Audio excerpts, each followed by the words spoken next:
அனைவருக்கும் வணக்கம். மர்மமான முறையில் 3 பெண்கள் கொல்லப்படுகிறார்கள். அதற்கு காரணம் யார்? விசாரிக்க போகும் போலீசுக்கு ஒரு சிறு தடயம் கூட கிடைக்கவில்லை. பிறகு யார் இதை கண்டுபிடித்தனர்? அத்தியாயத்திற்கு அத்தியாயம் பல மர்ம முடிச்சுகள் அவிழ்க்கப்படும். கதையின் பெயர் காற்றின் நிழல்.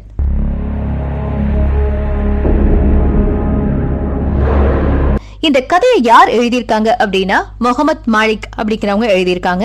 அவருடைய சில வார்த்தைகளை கேட்போம். நேர்களுக்கு அன்பு வணக்கம். என் பெயர் முகமது மாலிக். இது எனது கற்பனையில் உருவான 2வது கதை.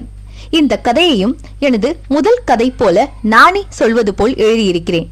இந்த கதையில் வரும் என்னையும் என் நண்பர்களையும் உங்களுக்கு தெரியவில்லை என்றால் நீங்கள் இன்னும் எனது முதல் கதையான இருளில் சுமதியை கேட்கவில்லை என்று அர்த்தம். இந்த கதையை கேட்டுவிட்டு அந்த கதையும் கேளுங்கள். வாங்க கதைக்குள்ள போகலாம். அத்தியாயம் 1. தஞ்சாவூர் மாவட்டம் ஐயம்பேட்டை காவல் நிலையம். அதிகாலை 6 மணி.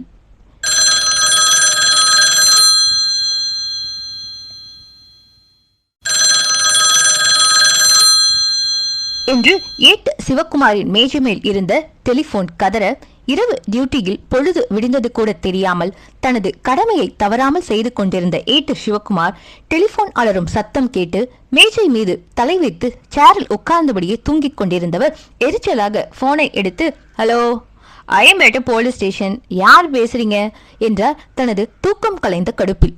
எதிர்முனை சொன்னதை கேட்டு அதிர்ச்சியாகி, எப்போ, எத்தனை மணிக்கு, சரி ஓகே, நாங்க உடனே வரோம் என்று சொல்லிவிட்டு போனை வைத்தவர் பாக்கெட்டில் இருந்த செல்போனை எடுத்து அவசரமாக இன்ஸ்பெக்டருக்கு கால் செய்தார். இன்ஸ்பெக்டர் ஜாபர் சேட் வீடு. அதிகாலையிலேயே எழுந்து தினமும் வீட்டு மொட்டை மாடியில் உடற்பயிற்சி செய்வதை தனது கட்டாய கடமையாக வைத்திருந்தார் இன்ஸ்பெக்டர் ஜாபர் சேட். 65, 66, 67 என்று தண்டால் எடுத்துக் கொண்டிருந்தவரை கலைத்தது அவரது செல்போன். தண்டால் எடுப்பதை நிறுத்திவிட்டு எழுந்து போய் போனை எடுத்து நம்பரை பார்த்தார். அது ஏட்டு சிவகுமாரின் நம்பர். எதுக்காக ஏட்டு காலையிலேயே போன் பண்றாரு என்று யோசித்தவாறே காலை அட்டன் செய்து இன்ஸ்பெக்டர் பேசினார். சொல்லுங்க ஏட்டையா, என்ன விஷயம்? ஏதாவது எமர்ஜென்சியா? ஏட்டு காலையில் ஸ்டேஷனுக்கு வந்த போனை பற்றியும் அதில் எதிர்முனை பேசியதை பற்றியும் பதற்றத்துடன் சொல்ல, என்னடா இது புது தலைவலி என்று மனதுக்குள் நினைத்துக் கொண்டே, சரி ஏட்டையா, நான் இன்னும் 1/2 மணி நேரத்தில் ஸ்பாட்டுக்கு வந்துடுறேன். நீங்க ஃபாரன்சிக் டிபார்ட்மெண்ட்டுக்கு சொல்லிட்டு 2 பிசியை கூட்டிட்டு அங்க போங்க. யாரையும் பாடி பக்கத்துல விடாதீங்க, ஏன்னா எவிடன்ஸ் ரொம்ப முக்கியம் என்று சொல்லிவிட்டு போனை வைத்தார். ஜாபர் சேட், 32 வயது இளைஞன், 6 அடி உயரம், பறந்து விரிந்த மார்பு, தினமும் எக்ஸசைஸ் செய்து முறுக்கேறிய புஜங்கள், குற்றவாளிகளை மிரட்டும் கண்கள், மலையாளிகளைப் போல அடர்த்தியான மீசை. இவரை பார்ப்பவர்கள் யாராயிருந்தாலும் சட்டென சொல்லிவிடுவார்கள் இவர் போலீஸ் என்று. 1/2 மணி நேரத்திற்கு பிறகு ஐயம்பேட்டை சக்கரப்பள்ளி பாக்குத்தோப்பு தெரு. பெரிதும் சிறிதுமாக புதிய வீடுகள், எல்லாம் சிங்கப்பூர், மலேசியா, துபாய் காசுகள் என்று அங்கிருந்த வீட்டை பார்க்கும்போது தெரிந்தது.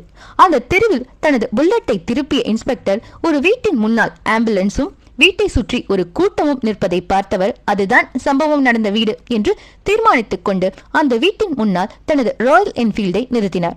புல்லட் சத்தம் கேட்டு வெளியே வந்த ஏட்டு இன்ஸ்பெக்டரை பார்த்ததும் அருகில் இருந்த கான்ஸ்டபிளிடம், சார் வந்துட்டாரு, யாரையும் உள்ள விடாதீங்க என்று கண்டிப்புடன் சொல்லிவிட்டு இன்ஸ்பெக்டரை நோக்கி ஓடி வந்தார். என்ன ஏட்டையா, ஃபாரன்சிக் டீம் வந்துட்டாங்களா? என்ன கொலையா இல்ல தற்கொலையா என்றார் இன்ஸ்பெக்டர். அதை கேட்டு ஏட்டு, தெரியல சார், நீங்களே வந்து பாடியை பாருங்க என்று ஏட்டு சொல்ல, யார் பாடியை முதல்ல பார்த்தது என்று ஏட்டிடம் கேட்டுக்கொண்டே சம்பவம் நடந்த வீட்டுக்குள் நுழைந்தார். இருந்து போன பொண்ணோட புருஷன் வெளிநாட்டுல வேலைக்கு போய் 6 மாசம் தான் ஆச்சு. மாமியா தான் முதல்ல பாடியை பார்த்திருக்காங்க. எப்பவுமே காலையில 5:30 மணிக்கு எழுந்திருக்கிற பொண்ணு இன்னைக்கு 6 மணி ஆகியும் எழுந்திருக்கல. அதனால என்னாச்சு இவளுக்குன்னு ரூம் கதவை திறந்து பார்த்திருக்காங்க என்று ஏட்டு சொல்லிக்கொண்டே ஒரு ரூம் கதவை காட்டினார். சார், இந்த ரூம் தான் என்று சொல்ல அந்த ரூமுக்குள் நுழைந்தார். ஃபாரன்சிக் டீம் ஏதாவது தடயம் கிடைக்குமா என்று அந்த ரூமை துளாவிக் கொண்டிருந்தவர்கள் இன்ஸ்பெக்டரை பார்த்ததும் சம்பிரதாயமாக வணக்கம் சொல்லிவிட்டு வெள்ளை துணியினால் மூடியிருந்த அந்த உடலின் மீதுள்ள துணியை லேசாக விலக்கி காண்பித்தனர். உடலை பார்த்த இன்ஸ்பெக்டருக்கு உச்சபட்ச அதிர்ச்சி. ஓ மை காட் என்று தனக்குத்தானே சொல்லிக் கொண்டார். ஒரு நிமிடம் என்ன சொல்வதென்றே தெரியாமல் அந்த உடலை பார்த்தார். டெஸ்ட் செய்வதற்கு கூட அந்த உடம்பில் ஒரு சொட்டு ரத்தம் இல்லாமல் வேக்கம் கிளீனர் வைத்து குப்பைகளை உறிஞ்சுவது போல உடம்பில் உள்ள மொத்த ரத்தமும் உறிஞ்சப்பட்டு முழு உடலும் ஏதோ மைதா மாவு பூசப்பட்டது போல வெளிரி போய் கிடந்தது அந்த 24 வயது பெண்ணின் உடல். அதை பார்த்து திகைத்து போய் ஏட்டை அழைத்து, என்னையா இது இப்படி கிடக்கு என்று ஜாபர் சேட் பேசிக் கொண்டிருக்கும் அதே நேரம் பாபநாசம் போலீஸ் ஸ்டேஷனில் போன் அடித்தது. போனை எடுத்த ரைட்டர் ஆறுமுகம் எதிர்மறை சொன்னதை கேட்டு அதிர்ந்து போய் போனை வைத்துவிட்டு இன்ஸ்பெக்டர் பெருமாளுக்கு விஷயத்தை சொல்ல பதறி போன பெருமாள் ஸ்டேஷனில் இருந்த அனைவரிடமும் விவரத்தை சொல்லிவிட்டு பைக்கில் ரைட்டர் ஆறுமுகத்தை ஏற்றிக்கொண்டு பக்கத்து கிராமமான ராஜகிரி என்ற கிராமத்தை நோக்கி கிளம்பினார். சக்கரப்பள்ளி பாக்குத்தோப்பு தெரு. சம்பவம் நடந்த ரூமில் இன்ஸ்பெக்டரும் ஏட்டும் பேசிக் கொண்டிருக்க, அந்த ரூமின் பீரோக்கு பக்கத்தில் இருந்த மேக்கப் செய்யும் டேபிள் மேல் எந்த அசைவும் இல்லாமல் அந்த ரூமில் நடப்பதை அமைதியாக வேடிக்கை பார்த்து கொண்டிருந்த ஒரு அழகான டெடிபியர் பொம்மை சடக்கென்று தனது தலையை திருப்பி இன்ஸ்பெக்டர் ஜாபர் சேட்டை முறைத்துக் கொண்டிருப்பதை யாரும் கவனிக்கவில்லை. அதேபோல் பாபநாசம் இன்ஸ்பெக்டர் பெருமாளுக்கும் தெரியாது அவர் போகும் ராஜகிரி கிராமத்திலும் இதேபோல் உடம்பில் ஒரு சொட்டு ரத்தம் இல்லாமல் ஒரு பாடியும் ஒரு டெடிபியர் பொம்மையும் இருக்கும் என்று. அத்தியாயம் 2. சம்பவம் நடந்த வீட்டின் வெளியே தொட்டு பொட்டு வைக்க கூட உடம்பில் ஒரு சொட்டு ரத்தம் இல்லாமல் இறந்து கிடந்த பெண்ணை பற்றி என்ன நடந்திருக்கும், எப்படி நடந்திருக்கும் என்று யோசித்தபடியே இன்ஸ்பெக்டர் ஜாபர் சேட் தனது பைக்கில் சாய்ந்து ஒரு சிகரெட்டை எடுத்து பற்ற வைத்து அதன் புகையை ஆழமாக நுரையீரலுக்கு அனுப்பி என்று வானத்தை நோக்கி புகையை ஊதிவிட்டு அந்த வீட்டையும் அந்த ஏரியாவையும் ஒரு போலீஸ் பார்வை பார்த்தார். பகல்லையே அக்கம் பக்கத்து வீட்டார்கள் தவிர அனாவசியமா எந்த ஒரு மனித நடமாட்டத்தையும் காணோம். ராத்திரியில என்ன நடந்திருக்கும்னு யாருக்கும் தெரிந்திருக்க வாய்ப்பு இருப்பது கஷ்டம்தான் என்று மனதுக்குள் முணுமுணுத்துக் கொண்டே கையில் புகைந்து கொண்டிருந்த சிகரெட்டை கீழே போட்டு பூட்ஸ் காலால் அதன் மூச்சை நிறுத்திவிட்டு நிமிர்ந்து பார்த்தார். அப்போது வீட்டின் உள்ளே இருந்து எந்த தடயமும் கிடைக்காத விரக்தியில் ஃபாரன்சிக் டீம் அவரை நோக்கி வர ஜாபர் சேட்டுக்கு சம்பிரதாயமாக ஒரு வணக்கத்தை வைத்தது. வணக்கத்தை ஏற்றுக்கொண்ட ஜாபர் சேட், சொல்லுங்க மிஸ்டர் கிருஷ்ணன் என்றார். கிருஷ்ணன் தொடர்ந்தார், என்னோட சர்வீஸ்ல இப்படி ஒரு கொலைய பார்த்தது இதுதான் முதல் தடவை என்று எல்லா தமிழ் சினிமாக்கள்லையும் வருமே அந்த பழைய டயலாக்கை சொல்லிவிட்டு தொடர்ந்தார். வீட்டின் கதவும் சரி, அந்த பெண்ணின் ரூம் கதவும் சரி, எதுவுமே உடைக்கப்படல. அப்படின்னா ஃபோர்ஸ் என்ட்ரி இல்ல, அப்படிதானே? எக்ஸாக்ட்லி. வெளியால் யாரும் உள்ள வந்ததுக்கான எந்த தடயமும் இல்ல. அந்த பொண்ணு உடம்புலையும் எந்த கைரேகையும் கிடைக்கல. ஆனா உடம்புல ஒரு சொட்டு ரத்தம் இல்லாம இருக்கிறத பார்த்தா எனக்கு இந்த கேஸ் சாதாரணமா முடிகிற மாதிரி தெரியல. உங்ககிட்ட பர்சனலா ஒரு விஷயம் சொல்றேன். என்னடா கவர்மெண்ட் ஆபீசர் இப்படி பேசுறேன்னு என்ன எதுவும் தப்பா நினைச்சுக்காதீங்க. இது ஏதோ ஆவி பேய் சம்பந்தப்பட்ட விஷயம் மாதிரி தெரியுது. அதனால என்று சொல்ல வந்ததை சொல்ல முடியாமல் இழுக்க ஜாபர் சேட் தொடர்ந்தார். நீங்க இழுக்கிறத பார்த்தா ஏதாவது மாந்திரிகக்காரனை அழைச்சிட்டு வந்து பூஜை புனஸ்காரம் பண்ண சொல்ற மாதிரி இருக்கு. கொஞ்சமாவது கவர்மெண்ட் சர்வன்ட் மாதிரி பேசுங்க கிருஷ்ணன். சார், என்னோட மனசுல பட்டதை நான் சொல்லிட்டேன். இதுக்கப்புறம் உங்க இஷ்டம். என்னோட ரிப்போர்ட் நாளைக்கு காலையில உங்க மேஜையில இருக்கும். இப்போ நாங்க கிளம்புறோம் சார் என்று சொல்லி கிருஷ்ணன் போக சம்பவம் நடந்த வீட்டாரிடமும் சுற்றி இருக்கும் வீட்டுக்காரர்களிடமும் ஏட்டு தலையெழுத்தே என்று என்ன நடந்தது என்று விசாரித்துக் கொண்டிருந்தார். அப்போது ஒரு கான்ஸ்டபிள் அவசரமாக ஓடி வந்து ஜாபர் சேட்டிடம், சார், உங்க நம்பருக்கு தான் நம்ம ஸ்டேஷன் ரைட்டர் போன் பண்ணாராம். நீங்க எடுக்காதனால எனக்கு போன் பண்ணி விஷயத்த சொன்னார் என்று மூச்சு வாங்க சொன்னார். உடனே ஜாபர் சேட், அப்படின்னு எமர்ஜென்சி என்று கேட்க, எமர்ஜென்சி தான் சார். இந்த சம்பவம் மாதிரியே பாபநாசம் பக்கத்துல ராஜகிரியிலையும் உடம்புல ஒரு சொட்டு ரத்தம் இல்லாம ஒரு பொண்ணோட கொலை நடந்திருக்கான் சார் என்று கான்ஸ்டபிள் சொல்லி முடிக்க, அதே நேரம் ஏட்ட சிவகுமாரும் ஓடி வந்து மூச்சு வாங்கி நின்றபடியே தனது செல்போனை ஜாபர் சேட்டிடம் நீட்டி, சார், நம்ம ஸ்டேஷன் ரைட்டர் தான் பேசுறாங்க சார் என்று சொல்லி போனை ஜாபரிடம் நீட்டினார். போனை வாங்கி, சொல்லுங்க சுப்பையா என்று சொல்ல, சுப்பையா சொன்னதை கேட்டு அதிர்ந்து போய் சிறிது கை நடுக்கத்தோடு போனை ஏட்டுவிடம் கொடுத்தார். என்னாச்சு சார்? இதே மாதிரி ஒரு கொலை பக்கத்து ஊரான மேலவளத்துள்ளே நடந்திருக்கான் என்று சொல்ல கான்ஸ்டபிளும் கேட்டும் திடுக்கிட்டு போய் ஜாபர் சேட்டை பார்க்க, சரி, இந்த பாடியை ஜிஹெச்க்கு அனுப்பிட்டு நீங்க ஸ்பாட்டுக்கு வாங்க, நான் முன்னாடியே போய் என்ன நடந்துச்சுன்னு பாக்குறேன் என்று சொல்லி புல்லட்டை உதைத்து மேலவளத்தூரை நோக்கி கிளம்பினார். அதே நேரம் அரைகுறையாக வேலை முடிக்கப்பட்டிருந்த எதிர்வீட்டு மொட்டை மாடியில் நின்று ஒரு ஆண் உருவம் இந்த வீட்டில் நடப்பதையெல்லாம் சுருட்டு குடித்தபடியே பார்த்து கொண்டிருந்தது. அத்தியாயம் 3. மாலை 4 மணி. ஐயம்பேட்டை காவல் நிலையம். ஃபாரன்சிக் டீம் சொன்ன மாதிரி இது எதுனா அமானுஷ்ய வேலையா இருக்குமா, இல்ல இங்கிலீஷ் படங்கள்ல வருவது போல டிராகுலா இல்ல வாம்பியர் இந்த மாதிரி ஏதாவது செஞ்சிருக்குமா? சேச்சே, சினிமா படங்கள்ல வேணா இந்த மாதிரி நடக்க வாய்ப்பு இருக்கு. ஆனா நிஜ வாழ்க்கையில அதுக்கு சாத்தியமே இல்லை. ஆனா நடந்திருக்கே என்ற கேள்வியும் அவரே கேட்டுக்கொண்டு பதிலையும் அவரே சொல்லிக்கொண்டு எத்தனை சிகரெட் குடித்தோம் என்பது கூட தெரியாமல் அவரது சுழல் நாற்காலியில் அமர்ந்து உடம்பை இடதும் வலதுமாக நாற்காலியோடு சேர்த்து ஆடிக்கொண்டே தலையை மேலே பார்த்தவாறு கண்களை மூடி யோசித்துக் கொண்டிருந்தார் இன்ஸ்பெக்டர் ஜாபர் சேட். அப்போது அவர் அறை கதவை யாரோ தட்டும் சத்தம் கேட்டு சுய நினைவுக்கு வந்தவர் எஸ் கமன் என்று சொல்ல ஏட்டு சிவகுமார் கையில் 3 ஃபைல்களோடு உள்ளே நுழைந்தவர் இன்ஸ்பெக்டருக்கு ஒரு வணக்கத்தை வைத்துவிட்டு, என்ன சார் ரொம்ப டென்ஷன்ல இருக்கீங்க போலியே என்று கேட்டுக்கொண்டே கையில் இருந்த ஃபைல்களை ஜாபர் சேட் முன்னால் வைத்தார். டென்ஷன்லாம் ஒண்ணுமில்ல ஏட்டையா, ஏற்கனவே நம்ம ஐயம்பேட்டை ஸ்டேஷன் சரௌண்டிங்ல வரக்கூடிய சக்கரப்பள்ளியும் மேலவளத்தூரையும் நடந்த 2 கொலையையும் எப்படி கண்டுபிடிச்சு எப்படி இந்த கேஸை முடிக்கிறதுன்னு தெரியாம முழிச்சிட்டு இருக்கேன். இப்போ ஐஜி வேற கால் பண்ணி பாபநாசம் பக்கத்துல ராஜகிரி கிராமத்துல நடந்த பொண்ணோட மர்டர் கேஸையும் நீங்களே சேர்த்து பாருங்கன்னு சொல்றாரு. அதான் கொஞ்சம் டென்ஷனா இருக்கு. அது போகட்டும், உங்க விசாரணை என்னாச்சு என்று ஏட்டை பார்த்து கேட்க, என்னால முடிஞ்சவரை விசாரிச்சிட்டேன் சார். இறந்து போன 3 பொண்களுக்கும் 2 வருஷத்துக்கு முன்னாலதான் கல்யாணம் நடந்திருக்கு. இதுல இறந்து போன 3 பேருக்கும் என்ன ஒரு ஒற்றுமைனா 3 பேருக்குமே குழந்தை இல்ல. 3 பேர் கணவர்மார்களும் வெளிநாட்டுல வேலை செய்யறாங்க. இதை தவிர வேற எந்த ஒரு சம்பந்தமும் இவங்களுக்குள்ள இல்ல என்று சொல்லிவிட்டு மீண்டும் தொடர்ந்தார். சார், உங்ககிட்ட ஒரு விஷயம் சொல்லணும், நீங்க தப்பா நினைக்க கூடாது. ஜாபர் சேட் சொல்லுங்க என்பது போல புருவத்தை உயர்த்த, செத்து போன 3 பொண்ணுங்க டெட் பாடி பக்கத்துலயும் கடுகும் கருப்பும் எள்ளும் தூவி இருந்துச்சு, பாத்தீங்களா? ஆமா, நானும் பார்த்தேன். அதுக்கு என்ன இப்போ? இது எங்க மத நம்பிக்கைப்படி இறந்து போன டெட் பாடிய சுடுகாட்டுக்கு தூக்கிட்டு போகும்போது போற வழியில கடுகையும் கருப்பு எல்லையும் போற வழி பூரா தெளிச்சுக்கிட்டே வருவாங்க. ஏன்னா அந்த ஆன்மா திரும்ப தன்னோட வீட்டுக்கு போகணும்னு எழுந்து வீட்டு பாதையில நடந்து வந்தா நாங்க வீசிட்டு போன கடுகும் கருப்பு எல்லும் அந்த ஆன்மாவோட காலை சுடும். அதனால வழியில கிடக்கிற அந்த கடுகையும் எல்லையும் பொறுக்கி முடிப்பதற்குள்ள பொழுது விடிஞ்சிரும். அந்த ஆன்மா திரும்பவும் சுடுகாட்டுக்கே போயிடும்னு வீட்டுல உள்ள பெரியவங்க சொல்லுவாங்க. இந்த கேஸும் ஏதோ ஆவி அமானுஷ்யம் சம்பந்தப்பட்ட மாதிரி தான் சார் எனக்கு தெரியுது என்று சொல்ல, என்ன சிவகுமார், நீங்க சொன்னது போய் நான் மேலிடத்துல ஆவி பேய் அமானுஷ்யம்னு சொல்ல முடியுமா? நம்ம டிபார்ட்மெண்ட்டை கேவலமா நினைக்க மாட்டாங்க என்றார் சற்று காட்டமாக. சார், என்னோட மனசுல பட்டது சொன்னேன். இந்த கேஸை நீங்க எப்படி ஹேண்டில் பண்ணணுமோ அப்படியே ஹேண்டில் பண்ணுங்க சார். இந்த கேஸை பத்தி விசாரிக்க நாளைக்கு காலையில நம்மள தஞ்சாவூர் எஸ்பி ஆபீஸுக்கு வர சொல்லியிருக்காங்க. அதனால காலையில ரெடியா இருங்க, நான் காலையில வரேன் என்று சொல்லிவிட்டு தனது புல்லட்டை நோக்கி நடந்தார் ஜாபர். அப்போது அவர்களுக்கு தெரியாது 4வதாக ஒரு டெரிபியர் பொம்மை ரெடியாகி கொண்டிருப்பது என்று. அத்தியாயம் 4. மறுநாள் மதியம் 12 மணி, தஞ்சாவூர் எஸ்பி ஆபீஸ்.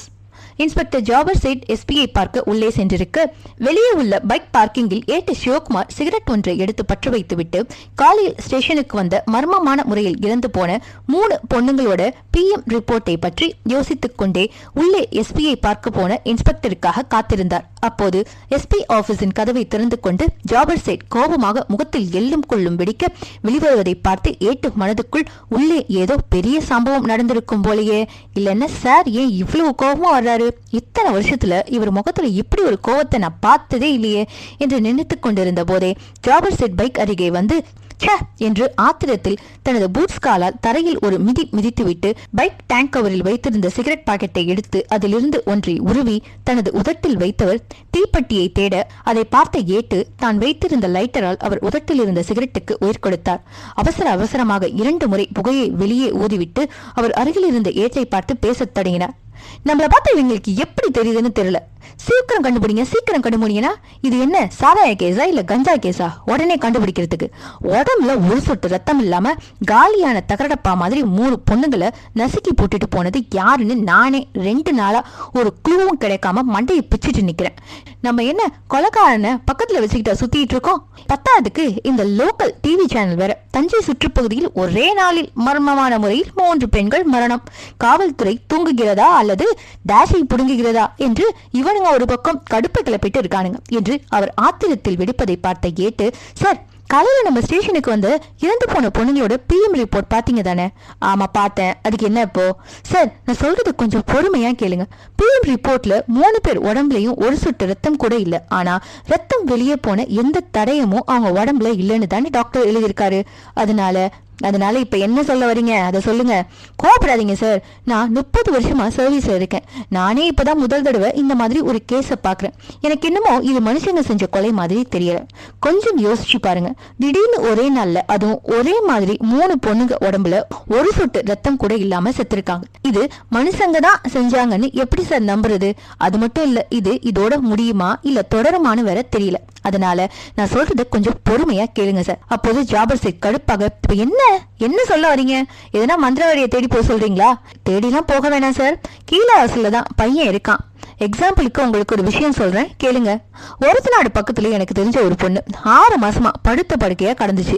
பொண்ணை பெத்தவங்களும் போகாத இடம் பாக்கி இல்ல. கடைசியா இந்த பையன் தான் அதுல தலையிட்டு இவனும் இவன் ஃப்ரெண்ட்ஸும் சேர்ந்து அந்த பொண்ணையும் காப்பாத்தி அவளுக்கு ஏவல் செஞ்சவங்களையும் அடிச்சு பருப்படுத்து விட்டானுங்க.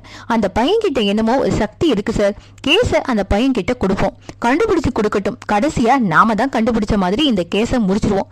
நமக்கு அலைச்சல் மிச்சம். என்ன சொல்றீங்க? உடனே இன்ஸ்பெக்டர், என்னமோ செய்யுங்க ஏட்டையா, இந்த கேஸ் எப்படியாவது முடிச்சா சரி என்று சொல்லி இன்னொரு சிகரெட்டை எடுத்து பத்த வைத்தார் இன்ஸ்பெக்டர் ஜாபர் சேட். அத்தியாயம் 5. இன்ஸ்பெக்டர் ஜாபர் சேட்டும் ஏட்டு சிவகுமாரும் எஸ்பி ஆபீஸில் பைக் பார்க்கிங்கில் நின்று பேசிக் கொண்டிருந்த அதே நேரம் தஞ்சாவூர் டு கும்பகோணம் செல்லும் தேசிய நெடுஞ்சாலையில் அமைந்திருக்கும் மாத்தூர் என்ற கிராமத்தை நோக்கி ஒரு பல்சர் 180cc பைக் அதன் முழு வேகத்தில் ரோட்டில் சென்று கொண்டிருந்தது. இல்லை, பறந்து கொண்டிருந்தது. என் நண்பன் 100 ஆக்சிலேட்டரை முறுக்கிய முறுக்கல. அடே பாவிகளா, இதுக்கு மேலேயும் என்னால முடியாதுடா, பிளீஸ் என்னை விட்டுருங்கடா என்று அந்த பல்சர் பைக் கதறும் சத்தம் அதன் சைலன்சர் வழியாக கேட்டது. ரோட்டு ஓரத்தில் இருந்த மரங்களும் எதிர் திசையில் வந்த வாகனங்களும் எங்களை கடந்து போகும்போது விஸ்க் விஸ்க் என்ற சத்தத்தோடு கடந்து சென்றது. நிலைமையின் தீவிரம் எனக்கு தெரிந்ததால் நான் ஒன்றும் சொல்லாமல் பைக்கில் அவன் பின்னால் அமர்ந்திருந்தேன். மாத்தூர் கிராமம். நாங்கள் தேடி வந்த வீட்டின் முன்னால் பைக்கை நிறுத்தி அதன் மூச்சை நிறுத்தி சாவியை உருவிய நூர் என்னை பார்த்து, மச்சான், அந்த வீட்டுக்கு முன்னால் இருக்கிற கார்டன்ல 2 பேர் உட்கார்ந்துருக்காங்கல்ல என்று அவன் கை காட்டிய பக்கம் எனது பார்வையை திருப்பினேன். ஆமா, உட்கார்ந்துருக்காங்க. அதுல அந்த பச்சை கலர்ல தலப்பா கட்டிட்டு இருக்கான் பாரு, அந்த ஆளு தான் பரங்கிப்பேட்டை பகீர் சூஃபி. பெரிய ஃப்ராடுகாரன், பேய் ஓட்டுறேன் பிசாசு ஓட்டுறேன்னு ஊரு ஃபுரா போய் சொல்லிட்டு லட்சக்கணக்கில் சம்பாதிச்சுட்டே இருக்கான். அவனுக்கு பக்கத்துல ஒருத்தர் உட்கார்ந்துருக்காரு, அவர் தான் இந்த வீட்டோட ஓனரு. இவர் பொண்ணுக்கு தான் ஏதோ பேய் பிடிச்சிருக்குன்னு இவனை தேடி போயிருக்காரு. இவனும் வசமா ஒரு ஆடு சிக்கி இருக்குன்னு இது வரைக்கும் 3 லட்சம் ரூபா வாங்கியிருக்கான். 10க்கு உங்க பொண்ணு பிடிச்சிருக்கிறது சாதாரண பேய் இல்ல, அது ரொம்ப உக்கிரமா இருக்கு, அதனால இன்னும் 2 லட்சம் ரூபா தாங்க. மெக்கால போய் புனித நீரான ஜம்ஜம் நீரை கொண்டு வரணும்னு கேட்டிருக்கான். அவரும் நம்ம பொண்ணு குணமடைஞ்சா சரின்னு சொல்லி ஒத்துட்டு இருக்காரு. அந்த 2 லட்சத்தை ரெடி பண்ண தஞ்சாவூருக்கு வந்தவரு நம்மள பத்தி யாரோ சொல்ல நேரா என்னோட சீடி கடைக்கு வந்துட்டாரு.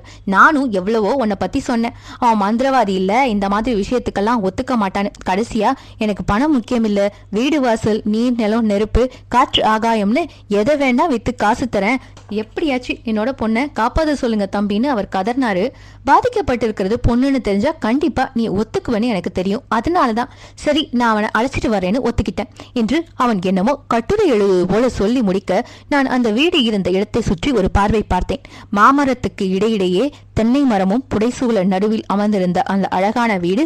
வீட்டை பார்க்கும் போதே தெரிந்தது, நல்ல பைசா உள்ள பாட்டிதான் போல என்று. நான் யோசித்துக் கொண்டிருக்கும் போதே வாசலில் நாங்கள் நிற்பதை பார்த்த வீட்டின் உரிமையாளர் வேக வேகமாக ஓடி வந்து கேட்டை திறந்தார். சாரி தம்பி, நீங்க வந்ததன கவனிக்கல என்று சொல்லி கேட்டை திறந்தார். நான் நூர் கை காட்டிய அந்த பக்கீர் சூஃபியை பார்த்து கொண்டே கேட்டை கலந்து உள்ளே நுழைந்தேன். உள்ளே நுழையும் போதே என் முகத்தில் லேசாக காற்று வீசியது. அதில் அமானுஷ்ய வாசனையும் கலந்திருந்தது. எங்கள் இருவரை பார்த்ததும் பக்கீர் சூஃபி யார் இவங்க என்று கேட்க என் மனதில் உன் அப்பனைக்கெல்லாம் அப்ப காதன் மயிரின் வாப்பாடா என்று சொல்ல தோன்றியது. நான் கோபத்தையும் வாயிலிருந்து வந்த வார்த்தைகளையும் கட்டுப்படுத்தி கொண்டு சூஃபியை ஒரு பார்வை பார்த்தேன். ஏனோ தெரியவில்லை, என் கண்களை நேருக்கு நேராக சந்திக்க முடியாமல் தன் பார்வையை வேறு பக்கமாக திருப்பினான். அந்த ஃப்ராடுக்கார சூஃபி போனதும் உணர்ச்சி வசப்படக்கூடாது என்று சொல்லிதான் நூர் என்னை அழைத்து வந்தான். அதனால் நான் எனது கோபத்தை கட்டுப்படுத்தி கொண்டு சூஃபி அருகில் வீட்டு உரிமையாளர் காட்டிய சேரில் அமர்ந்து நூரை பார்த்து ஜாடை செய்தேன். அவன் நான் சொன்ன குறிப்பை உணர்ந்தது போல, அது பைக்கில் தயாராக இருக்கு, நீ சொன்னா உடனே போய் எடுத்துட்டு வந்துடுறேன் என்பது போல அவனும் எனக்கு ஜாடை செய்தான். பைக் சைடில் வைத்திருந்த என் தாத்தாவோட கைத்தடியில் எந்த நிமிஷமும் வெளியே வர காதர் மைனீர் வாப்பா தயாராக இருப்பது என்னையும் நூரையும் தவிர அங்கே இருந்த ஃப்ராடுகார சூஃபிக்கு தெரியாது. அத்தியாயம் 6. நானும் நூரும் சூஃபிக்கு பக்கத்தில் உட்கார என்னையும் நூரையும் ஒரு பார்வை பார்த்துவிட்டு சூஃபி அந்த வீட்டு உரிமையாளரான கதிரேசனிடம் யார் இந்த 2 பசங்களும்னு கேட்டேன். நீங்க அதுக்கு பதில் சொல்லலையே. உடனே கதிரேசன், ஓ தப்பா நினைச்சுக்காதீங்க சூஃபி, இந்த 2 பசங்களும் எனக்கு வேண்டப்பட்ட பசங்க. ரொம்ப நாளாவே உங்களை பார்க்கணும்னு என்கிட்ட கேட்டுட்டே இருந்தாங்க. அதான் இன்னைக்கு நீங்க படம் வாங்க வர்றீங்கன்னு சொன்னதும் உங்களை பார்க்க ஆர்வமா வந்திருக்காங்க என்று கதிரேசன் சொல்லி முடிக்க சூஃபி முகத்திலும் அப்படி ஒரு சந்தோஷம். அந்த முகத்தை பார்க்க முடியாமல் 100 கருமம் கருமம் என்று சொல்லி முகத்தை திருப்பிக் கொண்டான்.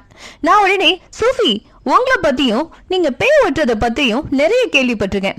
ரொம்ப நாளாவே உங்களை கையும் களவுமா பிடிக்கணும்னு தான் நினைச்சேன். கரெக்டா இன்னைக்கு வந்துட்டீங்க.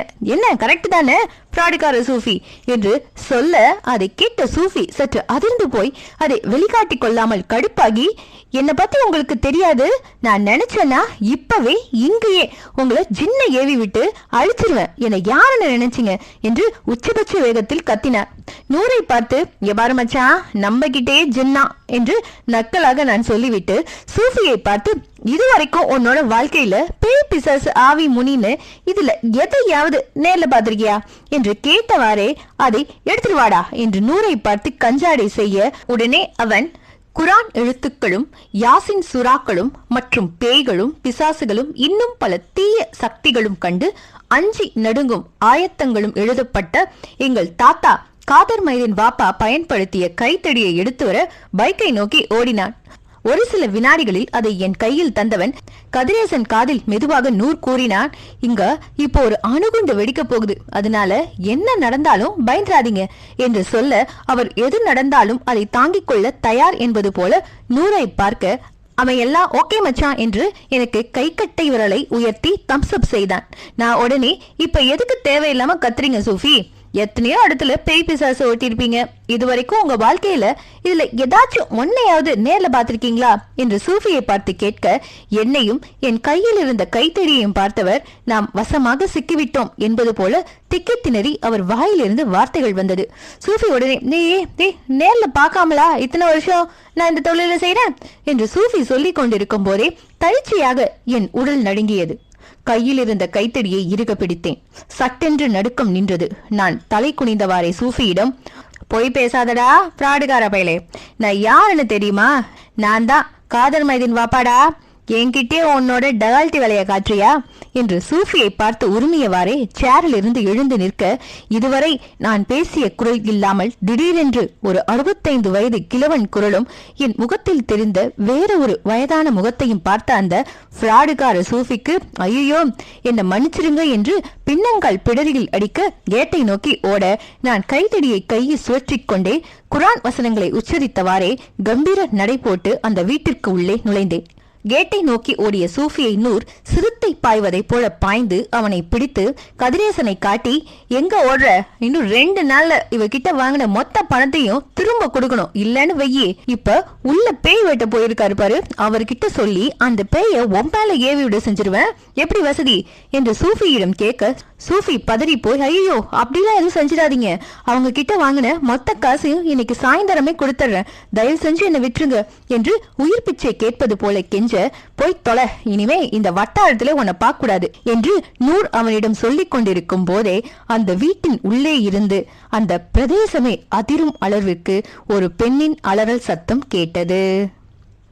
அத்தியாயம் 7. வீட்டின் உள்ளே தனது மகள் வீரிட்டு அலரும் சப்தம் கேட்டு உள்ளே போக எத்தனித்த கதிரேசனை தடுத்து அவரிடம் நூர் கூறினான், ஒண்ணு பயப்படாதீங்க, உங்க பொண்ணுக்கு எதுவும் ஆகாது. சற்று பதட்டத்துடன், அதுக்கில்ல தம்பி, தாயில்லாத புள்ள, அவளுக்கு ஏதாச்சும் ஒண்ணுன்னா என்னால தாங்கிக்க முடியாது என்று அவர் நூறிடம் சொல்லிக் கொண்டிருக்கும் போது அதே நேரம் அந்த இடமே அமானுஷ்ய அலை வீசுவது போல அமைதியானது. சடார் என்று வீட்டின் உள்ளே இருந்த ஒரு வெப்ப காற்று வீட்டு வாசலில் நின்று உள்ளே என்ன நடக்கிறது என்று எட்டி பார்த்து கொண்டிருந்த கதிரேசன் முகத்தில் அலைந்து சென்றது. சற்றும் அதை எதிர்பார்த்திராதவர் நிலை தடுமாறி கீழே விழ போனவரை தாங்கி பிடித்தான் நூர்.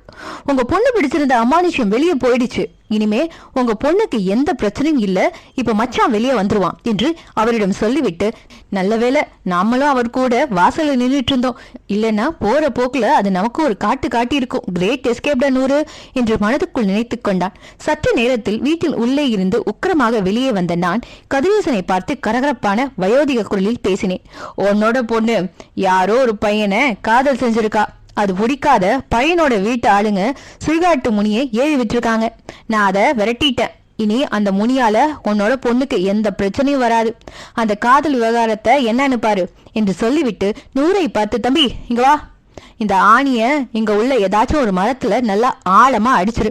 பார்த்து பத்திரம், ஆணியில சுத்தி இருக்கிற முடி கீழே விழக்கூடாது. அவனும் சரி என்று சொல்லிவிட்டு ஆணியை வாங்கி கொண்டு அங்கிருந்து ஒரு புளிய மரத்தை நோக்கி ஓடினான். தன் கண் முன்னால் நடப்பதை நம்ப முடியாமல் திகைத்து போய் வைத்த கண் வாங்காமல் என்னையே பார்த்து கொண்டிருந்தார் கதிரேசன். அதே நேரம் மரத்தின் ஆணி எடுக்க போன நூர் வேலையை முடித்துவிட்டு வந்து என்னை பார்க்க, நான் இன்னமும் அதே மூர்க்கத்தனத்தோடு நிற்பதை பார்த்துவிட்டு, எல்லாம் சுமூகமா முடிஞ்சிருச்சு, அப்புறம் எதுக்கு மச்சான் உடம்புல பவர் என்று நினைத்தவன் போல கதிரேசனை பார்த்து, கொஞ்சம் குடிக்க தண்ணி கொண்டு வாங்க என்று சொல்ல, உடனே கதிரேசன் ஒரு நிமிஷம் தம்பி என்று தண்ணீர் எடுக்க உள்ளே போக சுற்றும் முற்றும் பார்த்துவிட்டு, கரண்ட் பில் கட்டாதவர்கள் வீட்டில் ஈபிக்காரர்கள் பியூஸ் கட்டை பிடுங்குவது போல படக்கென்று என் கையில் இருந்த கைத்தடியை பிடுங்கினான். அவன் தடியை பிடுங்கின அடுத்த வினாடி ஏதோ ஒன்று என் உடம்பில் இருந்து பிரிந்து போக அப்படியே நூர் தோளில் சாய்ந்தேன். சிறிது நேரத்துக்கு பிறகு மயக்கம் தெளிந்த எனக்கு என் உடம்பில் இருந்து யாரோ எதையோ பிரித்து எடுத்தது போல ஒரு மரண வலி, இனம் புரியாத வலி. அந்த வேதனையில் என் கண்கள் கலங்க அதை பார்த்த நூர், விடுமச்சான், இந்த வலி உனக்கு ஒண்ணு புதுசு இல்லையே, பழகி போனது தானே, சரி சரி கண்ணை தொடச்சுக்க, போற வழியில நல்ல ஜில்லுன்னு ஆளுக்கு ஒரு 2 பீரை போட்டுருவோம் என்று அவன் சொல்ல, என் உடம்பில் இருந்த வலி டைகர் பாம் தழுவியது போல எங்கே போனது என்றே தெரியவில்லை. நூர் பைக்கை ஸ்டார்ட் செய்ய கிளம்பினான். நான் உடனே இன்னும் கொஞ்ச நேரத்துல உங்க பொண்ணு கண்ணு முழிச்சிடும், நடந்து முடிஞ்ச எதையும் சொல்லி குழப்ப வேணாம், புரியுதா, பத்திரமா பாத்துக்கோங்க என்று கதிரேசனுடன் கூட, புரியுது தம்பி, ஒரே நேரத்துல என் பொண்ணையும் காப்பாத்தி என் பணமும் திரும்பி கிடைக்கிற மாதிரி செஞ்சிட்டீங்க, தயவு செஞ்சு மறுப்பு சொல்லாம எதையாச்சும் வாங்கிக்கங்க தம்பி என்று ஒரு கவரில் சில ரூபாய் நோட்டுகளை வைத்து என்னிடம் கொடுக்க, அவரை பார்த்து சிரித்துக் கொண்டே, இதை ஏதாச்சும் அநாத ஆசிரமத்துக்கு கொடுத்துருங்க என்று சொல்லி பைக்கில் ஏறினேன். பிரமிப்பாக என்னை பார்த்தவர் என்ன சொல்வதென்று தெரியாமல் என்னையும் நூரையும் பார்த்து, கையெடுத்து கும்பிட்டவரை, பார்த்து பத்திரமா போயிட்டு வாங்க தம்பி என்றார். பைக் தஞ்சாவூரை நோக்கி சீறி பாய்ந்தது. கொஞ்ச தூரம் போயிருப்போம். எனது மொபைல் அடிக்கும் சத்தம் கேட்டு எடுத்து பார்த்தேன். நூர் சிடி கடையில் வேலை செய்யும் பையன் நம்பர் தான் அது. இவன் எதுக்கு நமக்கு போன் பண்றான் என்று யோசனையோடு காலை ஆன் செய்தேன். சொல்லு தம்பி, என்ன விஷயம், நூறுகிட்ட கொடுக்கவா? உடனே கடைப்பையன் சொன்னான், அவட்டெல்லாம் கொடுக்க வேணாம், உங்களை தேடி ஐஎம்பேட்டை போலீஸ் ஸ்டேஷன்ல இருந்து 2 பேர் வந்திருக்காங்க, ஏதோ முக்கியமான விஷயமா உங்ககிட்ட பேசணுமா, கொடுக்கவா? போலீஸ் தேடி வர அளவுக்கு நம்ம ஒத்தில்லையே, என்னவா இருக்கும் என்று யோசித்துக் கொண்டே சரி குடு என்றேன். அத்தியாயம் 8. மறுநாள் காலை 10 மணி. Ayyampettai police station inspector Jafar Sait அறை. இன்ஸ்பெக்டருக்கு எதிரில் இருந்த சேரில் நானும் நூறும் உட்கார்ந்திருந்தோம். ஏட்டு சிவகுமார் இன்ஸ்பெக்டர் அருகில் நின்று கொண்டிருந்தார். உடனே ஜாபர் சேட், நடந்த எல்லாத்தையும் ஏட்டு உங்ககிட்ட சொல்லியிருப்பாருன்னு நினைக்கிறேன். ஆமா சொன்னாரு. எனக்கு இந்த ஆவி பேய் அமானுஷ்யத்துல நம்பிக்கை இல்ல. ஏதோ ஏட்டு உங்களை பத்தி சொன்னாரு. எப்படியாச்சும் இந்த கேஸ் முடிஞ்சா போதும்னு நானும் ஒத்துக்கிட்டு உங்களை வர சொன்னேன். மத்தபடி எனக்கு இது மேல எல்லாம் துளியும் நம்பிக்கை இல்ல. ஆவியாம் பேயாம் என்று அவர் சொல்லும் போதே அவர் பேச்சில் ஒரு எல்லல் இருந்தது. அப்படிங்களா சார், ரொம்ப சந்தோஷம். உங்களுக்கு கடவுள் நம்பிக்கை இருக்கா சார் என்று கேட்க, மேஜை மீது எதையோ ஃபைல் புரட்டி கொண்டிருந்தவர் படக்கென்று என்னை பார்த்து, ஆமா இருக்கு, அதுக்கும் நான் சொன்னதுக்கும் என்ன சம்பந்தம்? சம்பந்தம் இருக்கு சார். நீங்க கடவுள் நேர்ல பாத்திருக்கீங்களா? சற்று தயங்கியவாறே இல்ல அப்படின்னாரு. நீங்க எப்படி கடவுளை பார்க்காம இருக்குன்னு நம்புறீங்களோ அதே போலதான் சார் அமானுஷ்யமும். இருக்குன்னு நம்புறவங்களுக்கு இருக்கு, இல்லன்னு சொல்றவங்களுக்கு இல்ல. அப்புறம் இன்னொரு விஷயம், இந்த பேய் பிசாசு ஆவி அமானுஷ்யத்து கூட மோதுறது என்னோட தொழில் இல்ல சார். ஏதோ இறந்து போன 3 பேரும் பொண்ணுங்கன்னு ஏட்டையா சொன்னார். அதனாலதான் நானும் ஒத்துக்கிட்டு வந்தேன். எனக்கு என்ன பைத்தியமா பிடிச்சிருக்கு பேய் பிசாசு கூட மோதுறதுக்கு? நான் கொடுத்த விளக்கத்தை கேட்ட இன்ஸ்பெக்டர் அதுவரை என்னை பார்த்து கடுப்பான பார்வை இப்போது கனிவான பார்வையாக மாறியிருந்தது. ஏட்டை பார்த்து ஜாபர் சேட் கூறினார், ஏட்டையா, அந்த பொண்ணுங்க ஃபைலை எடுத்துட்டு வந்து இவங்க கிட்ட கொடுங்க. ஓகே சார் என்று சொல்லிவிட்டு அடுத்த 5 நிமிடத்தில் ஃபைலும் இறந்து போன போது எடுத்த 3 பெண்களின் போட்டோவும் எங்கள் முன்னால் ஏட்டு வைத்தார். நானும் நூறும் அந்த ஃபைலில் இருந்த போட்டோவையும் மற்ற டீடைல்ஸ்களையும் பார்த்து கொண்டிருக்கும் போது இன்ஸ்பெக்டர் சிகரெட் ஒன்றை எடுத்து பற்ற வைக்க, நான் அவரை நிமிர்ந்து பார்க்காமல் ஃபைலை பார்த்து கொண்டே எனக்கும் ஒரு சிகரெட் என்பது போல கையை நீட்டினேன். நான் கை நீட்டுவதை பார்த்து நூறும் நீட்டினான். போலீஸ் ஸ்டேஷன்ல அதுவும் இன்ஸ்பெக்டரிடமே சிகரெட் வாங்கி பற்ற வைக்கும் பாக்கியம் யாருக்கு கிடைக்கும் என்று நான் நினைத்ததை போல அவனும் நினைத்திருக்கலாம். நாங்கள் இருவரும் கை நீட்டுவதை பார்த்தவர் எல்லாம் என் தலையெழுத்து என்று நினைத்தவர் போல சிகரெட் பாக்கெட்டையும் லைட்டரையும் எங்கள் முன்னால் வைத்தார். சற்று சலிப்பாக நானும் நூறும் தலையை நிமிர்த்தி ஆளுக்கு ஒரு சிகரெட்டை எடுத்து பற்ற வைத்துக் கொண்டோம். புகையை வெளியே ஊதிவிட்டு இன்ஸ்பெக்டரை பார்த்து பேசத் தொடங்கினேன். சார், இதுல இறந்து போன 3 பொண்ணுங்களுக்கும் எந்த ஒரு தொடர்பும் இல்லைன்னு போட்டிருக்கு. அந்த இடம் தான் எனக்கு கொஞ்சம் நெருடலா இருக்கு. உடனே ஜாபர் சேட் சொன்னாரு, இதுல என்ன உங்களுக்கு நெருடலா இருக்கு? ஆமா சார், நடந்த 3 சம்பவமும் தஞ்சாவூர்ல 1, திருச்சியில 1, திருப்பூர்ல 1 நடந்திருந்தா எனக்கு இந்த நெருடல் வந்திருக்காது. ஆனா நடந்த 3 சம்பவமும் பக்கத்து கிராமத்துல நடந்திருக்கு. அதுதான் எனக்கு நெருடலே என்று சொல்லி முடிக்க ஏட்டும் இன்ஸ்பெக்டரும் ஒருவர் பார்த்து கொண்டனர். நான் இன்னொரு சிகரெட்டை எடுத்து பற்ற வைத்த போது என் மண்டைக்குள் டிங் என்று ஒரு மணி அடித்தது. சார், ஏன் இவங்க 3 பேரும் படிக்கிற டைம்ல ஒரே ஸ்கூல்ல இல்லனா ஒரே காலேஜ்ல படிச்சிருக்க கூடாது? நான் சொன்னதை கேட்டு ஏட்டும் இன்ஸ்பெக்டரும் ஒரு சேர திடுக்கிட்டு என்னை பார்த்தார்கள். கரெக்ட், இது எப்படி நான் யோசிக்காம விட்டேன் என்று கூறினார் ஜாபர் சேட். சார், ஒண்ணு இவங்க 3 பேரும் கும்பகோணத்துல ஒரே இடத்துல படிச்சிருக்கணும், இல்லைன்னா தஞ்சாவூர்ல ஒன்னா பிடிச்சிருக்கணும். அதனால இறந்து போன அந்த பொண்ணுங்க வீட்டுக்கு கால் பண்ணி அந்த விவரத்தை மட்டும் கேட்டு சொல்லுங்க. ஜாபர் சேட் மொபைலை எடுத்து யாருக்கோ கால் பண்ண, ஏட்டு ஒரு பக்கம் மொபைலை எடுத்து யாருக்கோ கால் பண்ண அந்த இடமே பரபரப்பானது. அரை மணி நேரத்திற்கு பிறகு ஏட்டு அவசரமாக ஓடி வந்து என்னை பார்த்து எச்சில் விழுங்கியபடியே இன்ஸ்பெக்டரிடம், சார், இந்த தம்பி சொன்னது சரிதான் சார். இறந்து போன 3 பேரும் 6 வருஷத்துக்கு முன்னாடி தஞ்சாவூர் லேடிஸ் காலேஜ்ல ஒன்னா படிச்சிருக்காங்க சார் என்றார். அதை கேட்ட ஜாபர் சேட் என்னை பிரமிப்பாக பார்க்க நான் இன்னொரு சிகரெட்டை எடுத்து பற்ற வைத்தேன். அத்தியாயம் 9. இறந்து போன 3 பெண்களும் தஞ்சாவூரில் ஒரே கல்லூரியில் படித்தவர்கள் தானாம் என்று ஏட்டு சொன்னதை கேட்டு இன்ஸ்பெக்டர் பிரமிப்பா என்னை பார்க்க நான் கையில் இருந்த சிகரெட்டை கீழே போட்டுவிட்டு அவரை பார்த்து, சார், ஒரே ராத்திரியில 3 கொலை, அதுவும் ஒரே பேட்டர்ன்ல நடந்திருக்கு. எனக்கு என்னமோ இது 3 கொலையோட நிக்கிற மாதிரி தெரியல. இது இன்னும் தொடரும்னு தான் எனக்கு தோணுது என்று நான் பேச்சை முடிக்காமல் இழுக்க அதை பார்த்த ஜாபர் சேட், ஏன் இழுக்கிறீங்க? எதுவா இருந்தாலும் ஓப்பனா சொல்லுங்க, கமான். இருந்து போன பொண்ணுங்க கூட படிச்ச இன்னும் சில பொண்ணுங்க இருக்கலாம். கண்டிப்பா அடுத்த கொலை நடக்கும். அதுக்குள்ள அதை நம்ம தடுக்கணும்.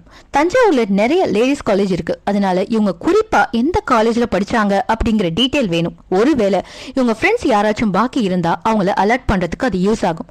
அதை கேட்ட ஜாபர் சேட், இவன் போலீஸ் வேலைக்கு வர வேண்டியவன் என்று மனதுக்குள் நினைத்துக் கொண்டே அவர் அருகில் இருந்த ஏட்டை பார்த்து, சிவகுமார், இவங்க கேட்கிற டீடைல்ஸ உடனே ரெடி பண்ணுங்க. அதோட உங்க கூட ஒரு கான்ஸ்டபிளையும் கூட்டிக்கோங்க. 2 பேரும் அந்த பொண்ணுங்க படிச்ச காலேஜ்ல போய் இவங்க கூட வேற யாரெல்லாம் படிச்சாங்க, இந்த பொண்ணுங்களோட க்ளோஸ் ஃப்ரெண்ட்ஸ் யாருன்னு விசாரிச்சுட்டு வாங்க என்று ஜாபர் சேட் பரபரப்பாக சொல்ல, ஒரு நிமிஷம் ஏட்டையா என்று சொல்லிவிட்டு ஜாபர் சேட்டை பார்த்து, சார், போலீஸ் விசாரிக்க வேணாம். அவங்க 3 பேரும் எந்த காலேஜ்ல படிச்சிருக்காங்க அப்படிங்கிற டீடைல் மட்டும் எனக்கு கிடைச்சா போதும். அதை கேட்ட ஜாபர் சேட் கூறினார், ஏன் போலீஸ் விசாரணை வேணான்னு சொல்றீங்க? அதுக்கு ஏதாச்சும் காரணம் இருக்கா? பெரிய காரணம் எல்லாம் ஒண்ணு இல்ல சார். விசாரிக்கிறது போலீஸ்னு தெரிஞ்சா இந்த கேஸ் முடிகிற வரைக்கும் போலீஸ் ஸ்டேஷனுக்கும் கோர்ட்டுக்கும் அலைய வேண்டி இருக்குமோன்னு தனக்கு தெரிஞ்சதை கூட சொல்ல வரவங்க பயந்து சொல்லாம போறதுக்கான நிறைய சான்ஸ் இருக்கு. அதனால்தான் போலீஸ் விசாரணை வேணான்னு சொன்னேன். உடனே ஜாபர் சேட், அப்புறம் எப்படிதான் விசாரிக்கிறது? அதை நாங்க பாத்துக்கிறோம். அவங்க 3 பேரும் எந்த காலேஜ்ல படிச்சாங்க அப்படிங்கறத மட்டும் ஏட்டையா கிட்ட சொல்லி விசாரிக்க சொல்லுங்க. ஜாபர் சேட் மைண்ட் வாய்ஸ், இந்த கதையில நமக்கு வேலை இருக்காது போலயே என்று முணுமுணுத்துக் கொண்டே, ஏட்டையா, இவங்க கேட்ட டீடைல்ஸ் ரெடி பண்ணுங்க என்று சொல்ல ஏட்டு ஓகே சார் என்று அங்கிருந்து கிளம்பிவிட்டார். ஏட்டு போனதும் ஜாபர் சேட் கேட்டார், இது யார் உங்க ஃப்ரெண்டா என்று என் அருகில் உட்கார்ந்திருந்த நூரை பார்த்து கேட்க, நூரை தான் கேட்கிறார் என்று தெரிஞ்சோ, யார மச்சான கேக்குறீங்களா? இவன் சூர்யா சார் என்றேன். ஜாபர் சேட் எதுவும் புரியாமல், என்னது சூர்யாவா? ஓ, அவர் பேரு சூர்யாவா அப்படின்னு கேட்க, இல்ல சார், தளபதி படத்துல மம்பூட்டி கூட இருப்பார்ல அந்த சூர்யா சார். அமைதியா இருக்கானேன்னு பாக்குறீங்களா? சொல் மட்டும்தான் சார், நானு செயல் வடிவம் அவன்தான் என்று சொல்லி முடிக்க அரை கதவை தட்டிவிட்டு ஏட்டு உள்ளே வந்தார். அத்தியாயம் 10. ஏட்டு கூறினார், இறந்த 3 பெண்களும் தஞ்சாவூரில் படித்த காலேஜின் பெயரை ஜாபர் சேட்டிடமும் என்னிடமும் சொல்லிவிட்டு வாட் நெக்ஸ்ட் என்பது போல என்னை பார்த்தார். என்னிடம் போதுமா இல்ல இன்னும் வேற ஏதாவது தகவல் வேணுமா அப்படின்னு கேட்டாரு ஜாபர் சேட்.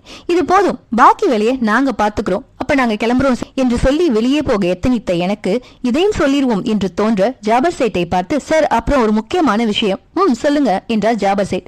இந்த கேஸ் எங்க போய் முடியும்னு எனக்கு தெரியல. சாதாரணமா எல்லாரும் கொஸ்டின் பேப்பரை கையில வச்சுக்கிட்டு ஆன்சரை தேடுவாங்க. ஆனா இந்த பொண்ணுங்க விஷயத்துல அப்படியே உல்டாவா ஆன்சரை கையில வச்சுட்டு கொஸ்டின் பேப்பரை நாங்க தேடணும். அதனால எக்காரணம் கொண்டும் இந்த கேஸை நீங்க பாதியில விட சொல்லக்கூடாது. ஏன்னா ஒருவேளை இறந்து போன பொண்ணுங்க ஃப்ரெண்ட்ஸ் யாராவது பாக்கி இருந்தா அவங்க உயிருக்கு மட்டுமில்ல, இதுல இனிமே நானும் இவனும் சம்மந்தப்படுறதுனால எங்க உயிருக்கு கூட ஆபத்து வரலாம். அதனால நான் என்ன சொல்ல வரேன்னு உங்களுக்கு புரியும்னு நினைக்கிறேன். உடனே ஜாபர் சேட், புரியுது, இனிமே இந்த கேஸ்ல எங்க தலையீடு இருக்காது. பட் ஒரு விஷயம் எப்படியாச்சும் இன்னும் 1 வாரத்துக்குள்ள எனக்கு முடியாதுங்கிற பதில் வேணும். என்னுடைய மைண்ட் வாய்ஸ், முடியாதுங்கிறது என்னோட வாழ்க்கையிலே கிடையாதே. ஜாபர் சேட்டோட மைண்ட் வாய்ஸ், ஒருவேளை பாதியில நம்ம தலையிட்டா எதுனா பேய நம்ம மேல ஏவி விட்டுருவானோ. மறுநாள் காலை 10 மணி, நூர் சீடி கடை. கடைக்கு முன்னால் இருந்த பார்க்கிங்கில் எனது பைக்கை நிறுத்திவிட்டு பார்க்கிங்கை சுற்றி தேடினேன். எங்கேயும் நூறு பைக்கை காணும். மணி 10 ஆச்சு. இன்னும் கடைக்கு வராம எங்க போனான் என்று யோசித்துக் கொண்டே யதார்த்தமாக அவன் கடையை பார்த்தேன். கடையில் வேலை செய்யும் பையனும் பக்கத்து எஸ்டிடி பூத்தில் வேலை செய்யும் பொண்ணும் என்னவோ பேசிக் கொண்டிருந்தார்கள். நான் மெதுவாக காதை அவர்கள் பக்கம் திருப்பினேன். அவள் கூறினாள், நேற்று நைட் மீன் குழம்பு கொடுத்தனே, எப்படி இருந்துச்சு?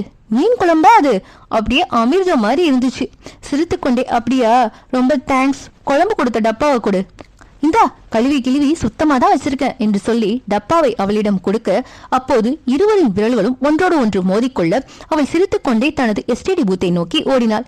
இவ சீடிகளை எடுத்து செல்ஃபில் அடுக்கிக் கொண்டே காலாலேயே நிலத்தில் கோலம் போட்டு காட்டான். சோத்து டப்பா தானே கொடுத்தா, கையை தொட்டு வாங்கினா என்று காதல் மயக்கத்தில் அவன் பாடிக்கொண்டிருக்க நடந்த எல்லாவற்றையும் பார்த்து கொண்டிருந்த நான், வாங்குவடா வாங்குவ, அவ அப்பா யாருன்னு தெரியும்ல, கீழவாசல் மீன் மார்க்கெட்டு தான் மீன் வெற்ற வேலை பார்க்கறான். இந்த விஷயம் மட்டும் அந்த ஆளுக்கு தெரிஞ்சிச்சு, அப்படியே வஞ்சர மீன் ஸ்லைஸ் போடுற மாதிரி உன்னை ஸ்லைஸ் போட்டுருவான், ஜாக்கிரதை என்று நான் அவனிடம் சொல்லிக் கொண்டிருக்கும் போதே நூட் ஏதோ பரபரப்பாக என் பைக்குக்கு பக்கத்திலேயே அவன் பைக்கை நிறுத்திவிட்டு, மச்சான், நீ சொன்ன மாதிரியே இறந்து போன அந்த 3 பொண்ணுங்களோட க்ளோஸ் ஃப்ரெண்ட்ஸ் இன்னும் 2 பேர் பாக்கி இருக்காங்கடா. அவங்களும் இருக்காங்களா, இல்ல இந்த 3 பொண்ணுங்களுக்கு நடந்த மாதிரி அவங்களுக்கு ஏதாச்சும் நடந்துருச்சான்னு தெரியல என்று அவன் சொல்ல, 2 பேரில் யாரோ ஒருவருக்கு ஆபத்து காத்திருக்கிறது என்று என் உள் மனம் என்னை எச்சரித்தது. அத்தியாயம் 11. உடனே நான் சொன்னேன், ஆமா, நான் 3/4 மணி நேரமாச்சு, இவ்வளவு நேரம் எங்கடா போனேன்? அந்த பொண்ணுங்க படிச்ச காலேஜுக்கு போய் அவங்கள பத்தி அங்க வேலை செய்யற எனக்கு தெரிஞ்ச ஒரு ஆள் மூலமா விசாரிக்க போனேன். அப்பதான் அந்த பொண்ணுங்க க்ளோஸ் ஃப்ரெண்ட்ஸ் இன்னும் 2 பேர் இருக்காங்கிற தகவலும் பாக்கி இருக்கிற 2 பேரோட அட்ரஸும் கிடைச்சிச்சு. சூப்பர் மச்சான், அவங்க அட்ரஸ் சொல்லு, பக்கத்துலயா இல்ல தூரமானு பாப்போம். அவன் அட்ரஸை சொல்ல ஆரம்பித்தான். சாந்தினி, சௌராஷ்டிரா தெரு, கும்பகோணம். என் மனதில் சாந்தினி கும்பகோணம் ஓகே. அடுத்தது நஸ்ரியா பானு, பள்ளிவாசல் தெரு, கண்டியூர். கண்டியூர் என்று அவன் சொன்னதும் எனக்கு சிரிப்பு வந்து விட்டது. நான் சிரிப்பதை பார்த்தவன், ஏன் மச்சான் சிரிக்கிற? ஒண்ணு இல்ல மச்சான், நீ சொன்ன கண்டியூர் ஊர் பேரு என் காதுல வேற மாதிரி விழுந்துச்சு. உன்னோட காதுல அது எப்படி விழுந்திருக்கும்னு எனக்கு தெரியும். வர வர உனக்கு நக்கல் ஜாஸ்தி ஆயிடுச்சு. ஏன் மச்சான், இப்படி இல்லாம நம்ம தஞ்சாவூர் டிஸ்ட்ரிக்ட்ல ஊர் பேர் இருக்கு மச்சான். திருவையாறு போற வழியில தான் இந்த ஊர் இருக்கு. அது இருக்கட்டும், சப்ஜெக்டுக்கு வா. அடுத்தது என்ன பிளான்? முதல்ல இறந்து போன அந்த 3 பேர் வீட்டுக்கும் போவோம். அங்க ஏதாச்சும் அவசியமான தகவல் கிடைக்குதான்னு பார்ப்போம். அதை கேட்டவன் குழப்பமாக, அவங்க தான் இறந்து போயிட்டாங்கன்னு நமக்கு தெரியுமே, பாக்கி இருக்கிற 2 பேர் வீட்டுக்கு போகாம அவங்க வீட்டுக்கு எதுக்கு போக சொல்றேன்னு தான் எனக்கு புரியல. பதட்டப்படாத மச்சான், ஒருவேளை பாக்கி இருக்கிற இந்த 2 பேருக்கும் ஏதாச்சும் நடந்திருந்தா கண்டிப்பா நம்ம இன்ஸ்பெக்டருக்கு தகவல் வந்திருக்கும். அவரும் நம்மளுக்கு தகவல் சொல்லி இருப்பாரு. சோ இவங்க 2 பேரும் சேஃபா தான் இருக்காங்க. அதனால நம்ம விசாரணைய முதல்ல இறந்து போன அந்த 3 பேர் வீட்டுல இருந்து ஆரம்பிப்போம். அவனுக்கு நான் சொன்னது புரிந்தது. ஓகே மச்சான், இப்ப ஃபர்ஸ்ட் எங்க போலாம்? சம்பவம் நடந்த 3 வீடுமே பக்கத்து ஊர்ல தான் இருக்கு. அதனால வண்டியை நேரா முதல் மர்டர் நடந்த சக்கரப்பள்ளி பாக்குத்தோப்புக்கு விடு. அடுத்தது வெளுத்தூர். அதை முடிச்சதும் 3வது சம்பவம் நடந்த ராஜகிரி, அதையும் முடிச்சிட்டு நேரா கும்பகோணம் சாந்தினி வீட்டுக்கு போவோம். கடைசியா திரும்பி வரும்போது கண்டியூர் நஸ்ரியா பானு வீட்டுக்கு போவோம் என்று நான் சொல்ல பைக் சக்கரப்பள்ளியை நோக்கி சீறி பாய்ந்தது. சக்கரப்பள்ளி பாக்குத்தோப்பு தெரு. முதல் சம்பவம் நடந்த வீடு. நானும் நூறும் இங்கு வந்து சேர்ந்த போது மணி மதியம் 12. போலீஸ் சார்பாக 2 பேர் இந்த கேஸ் பற்றி விசாரிக்க வருவார்கள் என்று ஏற்கனவே ஸ்டேஷனில் இருந்து சொல்லியிருப்பார்கள் போல. அதனால் வீட்டில் உள்ளவர்கள் எங்களுக்கு ஒத்துழைப்பு கொடுத்தார்கள். பெண்ணின் வீட்டாரிடம் விசாரித்த வகையில் பெரிதாக எந்த தகவலும் கிடைக்கவில்லை. இறந்து போன பெண்ணோட ரூம் எங்கே இருக்கு என்றேன். யாரோ ஒரு பெண்மணி இறந்த பெண்ணின் மாமியாராக இருக்கலாம். மாடியில முதல் ரூம். பாவி மவ, ராத்திரி 12 மணி வரைக்கும் எங்க கூட பேசிட்டு தான் ரூமுக்கு போனா. இப்படி அல்பாயுஸ்ல போவான்னு நான் கனவுல கூட நினைக்கல என்று சேலை தலைப்பால் கண்ணை துடைத்துக் கொண்டே கூறினார். நானும் நூறும் அவர் காட்டிய ரூமை திறந்து பார்த்தோம். வைத்த பொருள் எல்லாம் வைத்த மாதிரியே இருந்தது. என்ன மச்சான், ஏதாவது தேருமா தேராதான்னு தெரியல, ஆனா பெருசா என்னமோ நடந்திருக்குன்னு மட்டும் எனக்கு தோணுது என்று அவனிடம் சொல்லிக் கொண்டே அந்த ரூமை சுற்றி பார்த்தேன். அப்போது யாரோ என்னை குறுன்னு பார்ப்பது போல ஒரு உணர்வு ஏற்பட எதேச்சையாக அந்த ரூம் ஜன்னல் வழியாக எதிரே பாதி கட்டியும் கட்டாமல் இருந்த வீட்டு மொட்டை மாடியை பார்த்தேன். நான் பார்த்தது தெரிந்ததும் படக்கென்று ஒரு தலை மாடி காம்பவுண்ட் சுவருக்குள் ஒளிந்தது. அடுத்த நொடி மின்னல் வேகத்தில் நான் அந்த மாடியை நோக்கி ஓட, ஏன் அப்படி ஓடுறான் என்று புரியாமல் நூறும் என் பின்னால் ஓடி வந்தான். எதிர் வீட்டின் சைடில் இருந்து படிக்கட்டுகளில் ஏறி மொட்டை மாடிக்கு வந்தோம். நாங்கள் பின்னால் நிற்பது தெரியாமல் மீண்டும் அந்த உருவம் மெதுவாக தலையை உயர்த்தி எதிர் வீட்டு ஜன்னலை பார்த்தது. நான் கைத்தட்டி, ஐயா முன்னாடி இல்ல பின்னாடி இருக்கேன் என்றேன். எங்களை பார்த்த அந்த பெரியவருக்கு எப்படியும் ஒரு 65 இருந்து 70 வயது இருக்கும். நானும் நூறும் அவர் பின்னால் நிற்பதை பார்த்தவர் பதறி போய், இல்ல நான் எதுவும் பார்க்கல, அன்னைக்கு ராத்திரி நான் நல்லா தூங்கிட்டேன், எனக்கு எதுவும் தெரியாது என்று சற்று பதட்டத்தோடு அவர் சொல்ல என் மண்டைக்குள் படக்கென்று குண்டுபல் போன்று எரிந்தது. எந்த கேள்வியும் கேட்காமலேயே அன்னைக்கு ராத்திரி நான் எதையும் பார்க்கலன்னு சொல்றாருன்னா கண்டிப்பா சம்பவம் நடந்த அன்று ராத்திரி எதையோ பார்த்திருக்கிறார் என்று என் மனதில் உறுதி செய்து கொண்டு மெதுவாக அவர் அருகில் சென்று, ஐயா பயப்படாதீங்க, நான் போலீஸ் இல்ல, இறந்து போன பொண்ணுங்க கூட படிச்சவங்க, அதனால பயப்படாம அன்னைக்கு ராத்திரி நீங்க என்ன பாத்தீங்கன்னு சொல்லிங்க.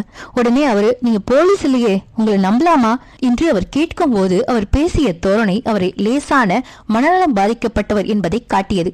ஐயா கண்டிப்பா நாங்க போலீஸ் இல்ல, அதனால நீங்க தைரியமா எங்க கிட்ட பார்த்ததை சொல்லுங்க என்று நான் சொன்னவுடன் அந்த பெரியவர் சொல்ல ஆரம்பித்தார். அவர் சொன்னது இதுதான்.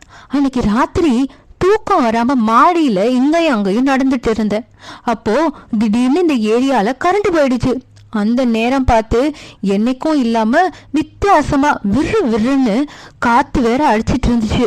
அப்பதான் யதார்த்தமா எதிர் வீட்டை பார்த்தேன். அடிச்சிட்டு இருந்த காற்று நிழல் போல ஒரு உருவம் அந்த வீட்டு வாசல்ல நின்னுச்சு. எனக்கு கை காலெல்லாம் நடுநடுங்கி போச்சு. என்னதான் நடக்குதுன்னு பாப்போன்னு மனசுல தைரியத்தை வரவழைச்சுக்கிட்டு அந்த உருவத்தை பார்த்துட்டே இருந்தேன். திடீர்னு சுற்றுமுற்றும் பார்த்துட்டு காத்துல புகையா கலந்து ஏத்து விட்டு ஜன்னலுக்குள்ள போயிடுச்சு அந்த உருவம் என்று சொல்லிவிட்டு சிறிது பெருமூச்சு வாங்கி கொண்டார். ஆர்வம் தாங்காமல், அப்புறம் என்னாச்சு என்று நான் கேட்க, அந்த ரூமுக்குள்ள தெரியுது பாருங்க ஒரு கரடி பொம்மை, அந்த பொம்மைக்குள்ள போய் போந்துருச்சு, அந்த பொம்மை தான் அந்த புள்ளைய கொன்னுடுச்சு என்று அவர் சொல்ல அந்த பெரியவரிடம், எது அந்த டெடி பியரையா சொல்றீங்க? பியரா பிராந்தியானலாம் எனக்கு தெரியாது தம்பி, ஆனா அந்த கரடி பொம்மை தான் கொன்னுச்சு, அதை என் 2 கண்ணால பார்த்தேன் என்று ராத்திரி நடந்ததை அந்த பெரியவர் சொல்லி முடிக்க நானும் நூறும் திகைப்பாய் அந்த டெடிபியர் பொம்மையை பார்த்தோம். ஆனால் அந்த டெடிபியர் எந்த சலனமும் இல்லாமல் ஜன்னல் கம்பி வழியே எங்கள் இருவரையும் பார்த்து சிரித்துக் கொண்டிருந்தது. அத்தியாயம் 13. சம்பவம் நடந்த 3 வீடுகளிலும் எனக்கு கிடைத்த ஒரே தடயம் அந்த பெரியவர் கை காட்டிய டெடிபியர் பொம்மைதான். இறந்து போன 3 பொண்ணுங்க வீட்டுக்குமே அன்று காலை தான் யாரோ ஒரு நபர் இறந்த பொண்ணுங்களின் பெயரை சொல்லி இதை அவரிடம் கொடுத்து விடுங்கள் என்று அந்த டெடிபியரை வீட்டில் உள்ளவர்களிடம் கொடுத்து விட்டு சென்றிருக்கிறார். அவருக்கு தோராயமாக 55 அல்லது 60 வயது இருக்கும். இதை தவிர அவர் யார் என்பது தெரியாது என்று 3 வீட்டிலும் சொல்லிவிட்டார்கள். பாக்கி இருக்கும் 2 பேரையாவது எச்சரிக்கலாமே என்று சாந்தினி வீட்டை நோக்கி கும்பகோணம் செல்லும் சாலையில் பைக்கில் சென்று கொண்டிருந்தோம். தாராசுரம் காய்கறி மார்க்கெட் அருகே சென்றபோது ஒரு இளநீர் கடையை பார்த்ததும் பைக் ஓட்டி கொண்டிருந்த நூரின் தோலை தட்டி, மச்சான் அந்த இளநீர் கடை கிட்ட பைக்கை நிப்பாட்டு.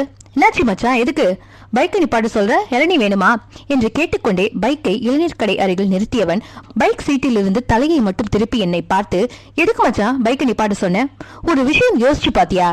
அந்த 3 பேர் வீட்டுக்கும் அன்னைக்கு காலையில தான் அந்த 3 பொம்மையும் வந்திருக்கு. அன்னைக்கு ராத்திரியே 3 பேரும் இறந்திருக்காங்க.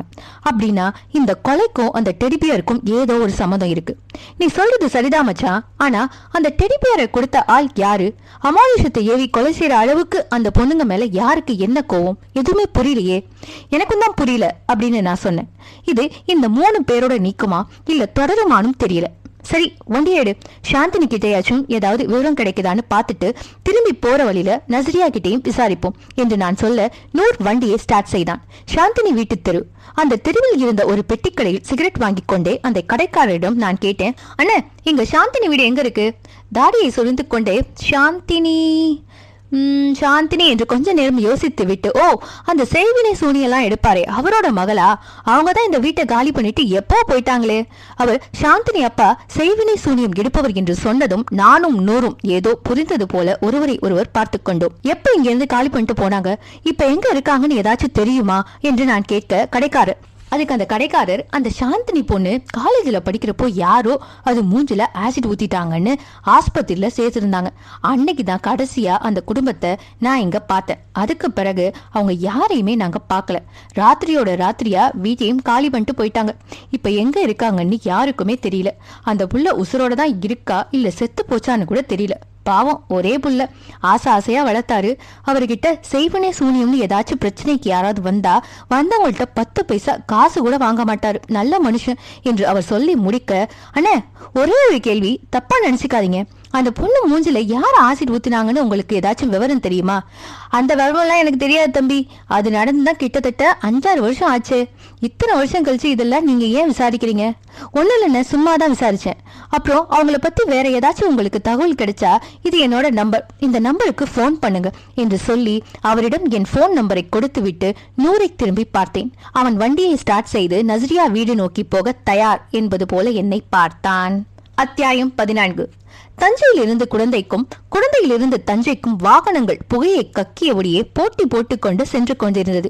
அந்த வாகனங்களுக்கு இடையில் லாவகமாக நூர் பைக்கை ஓட்ட பைக்கின் பின்னால் அமர்ந்திருந்த என் மண்டைக்குள் ஏதேதோ சிந்தனை கட்டவிழ்த்து விட்ட காளையை போல ஓடிக்கொண்டிருந்தது. மாலை 5 மணி. நஸ்ரியா பானு வீடு. வீட்டுக்கு வெளியே இருந்த காலிங் பெல்லை அழுத்துவிட்டு நானும் நூறும் காத்திருந்தோம். வீட்டுக்குள் யாரோ கதவை நோக்கி நடந்து வரும் காலடி சத்தம் கேட்டது. காலடி சத்தத்தை கேட்ட எனக்கு பக்கு பக்கு என்றிருந்தது. மனதுக்குள் ஆண்டவா, நஸ்ரியாவுக்கு எதுவும் ஆகியிருக்க கூடாது, இந்த வீட்லயாச்சும் உபயோகமா தகவல் ஏதாச்சும் கிடைக்கணும் என்று வேண்டிக் கொண்டேன். அப்போது பறவை முனியம்மா ரேஞ்சில் ஒரு பெண்மணி கதவை திறந்தார். நஸ்ரியாவின் பாட்டியாக இருக்கலாம் என்று நான் யோசித்துக் கொண்டிருக்கும் போதே, வீட்டுல டீ தூள் சோப்பு தூள் எல்லாம் இருக்கு, திரும்ப திரும்ப வந்து தொல்லை கொடுக்காதீங்கப்பா என்று சொல்லி கதவை மூட போக அதை கேட்டு எனக்கு சிரிப்பை அடக்க முடியவில்லை. எங்கள் 2 பேரையும் பார்த்து ஏதோ சாமான் விற்க வந்தவர்கள் என்று நினைத்து விட்டார் போல பாட்டி. அந்த பாட்டி சொன்னதை கேட்டதும் நூறு கடுப்பாகி, ஏமா எங்களை பார்த்தா டீ தூள் சோப்பு தூள் விற்கிறவங்க மாதிரியா தெரியுது என்று வேகமாக கத்த, நான் கொஞ்சம் பொறு என்று அவனிடம் சொல்லிவிட்டு பாட்டியை பார்த்து, பாட்டி நாங்க எதுவும் விற்கிறதுக்கு வரல, அப்புறம் எதுக்கு வந்தீங்க? இது நஸ்ரியா பானு வீடு தானே? ஆமா நஸ்ரியா வீடு தான். ஆனா நீங்க யாருன்னு தெரியலையே. நாங்க 2 பேரும் நஸ்ரியா கூட படிச்சவங்க. இந்த பக்கம் ஒரு வேலையா வந்தோம். சரி அப்படியே நஸ்ரியாவையும் பார்த்துட்டு போலாம்னு வந்தோம். வீட்டுல இருக்காங்களா?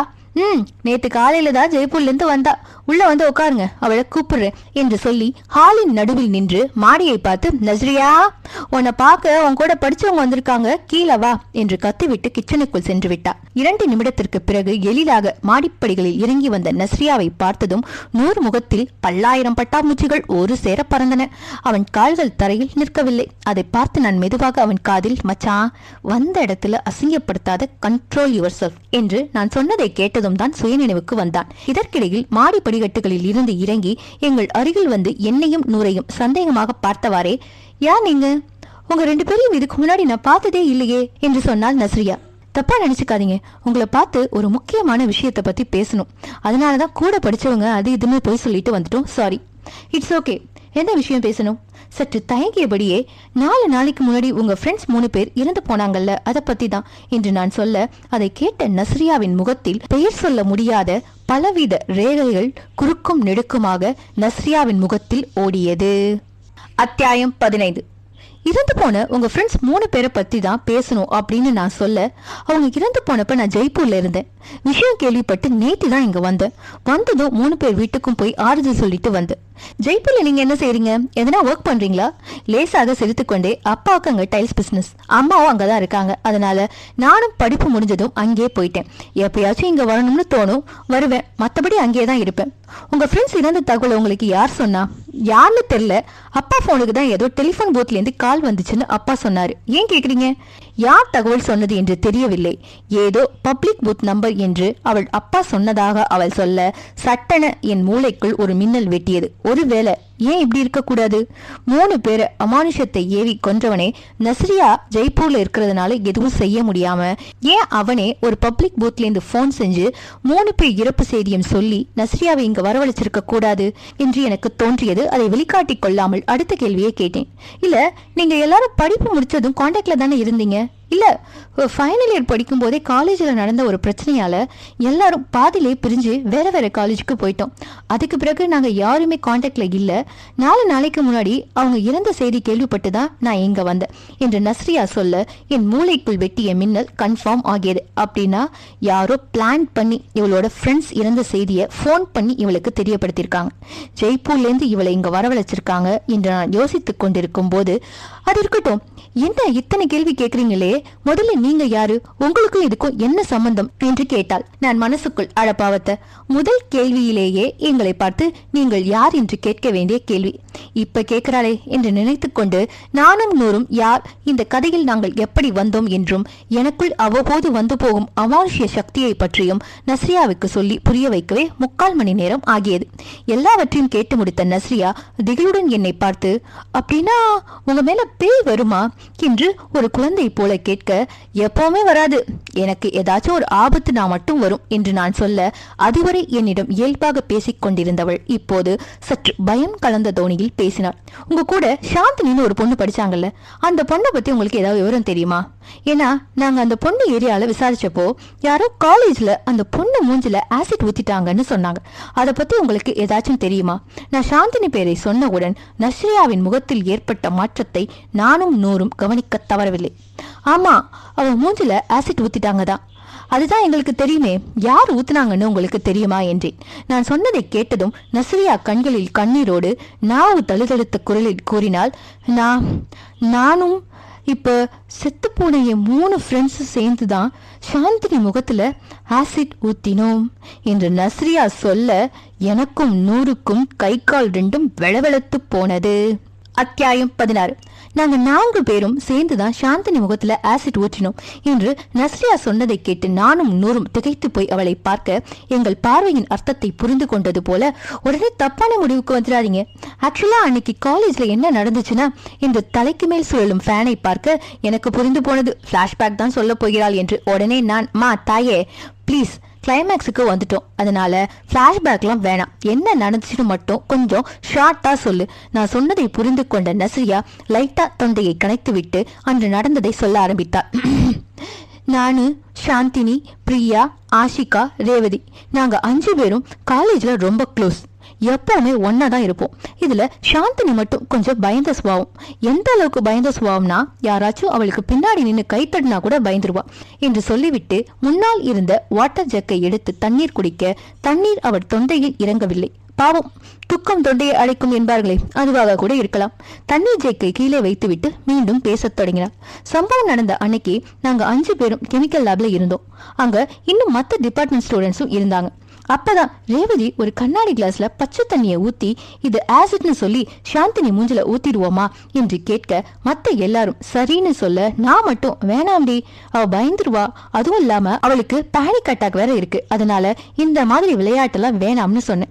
ரேவதி தான், நீ சும்மா ரெடி, நம்ம தான் அவ கூட இருக்கோம்ல, அப்புறம் எதுக்கு பயப்படுறேன்னு சொன்னா.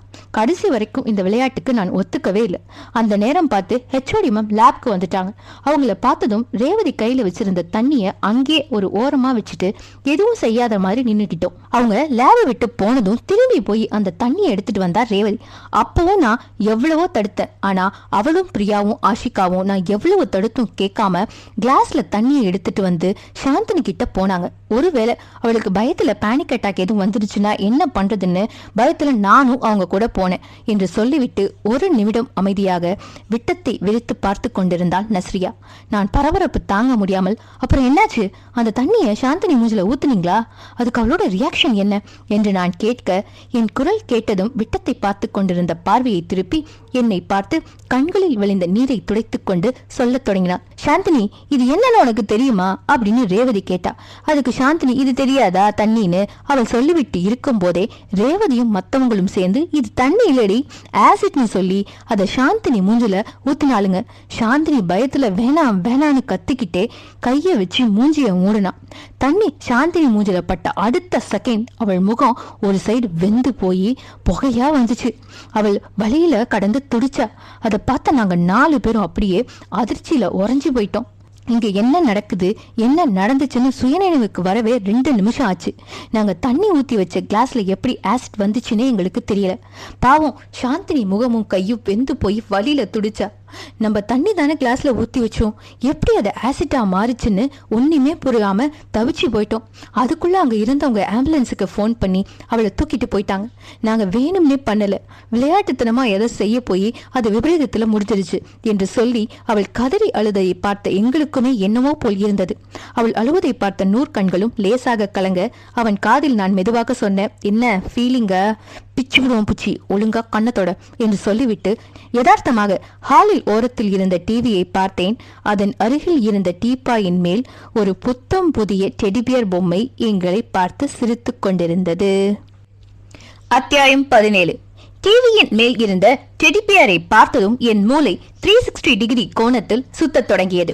அப்படி என்றால் அடுத்த டார்கெட் நர்சரியாவா என்று எனக்குள்ளே பல கேள்விகள் எழுந்தன. கொஞ்ச நேரம் நான் எதுவுமே பேசாம எதையோ கூர்ந்து பார்த்து கொண்டிருப்பதை பார்த்த நூர் என் தோலை உலுக்கி என்னாச்சு மச்சான் என்று கேட்க, நான் எதுவும் பேசாமல் டீப்பாயில் மேல் எந்த சலனமும் இல்லாமல் அமைதியாக இருந்த டெடிபியரை கை காண்பித்தேன்.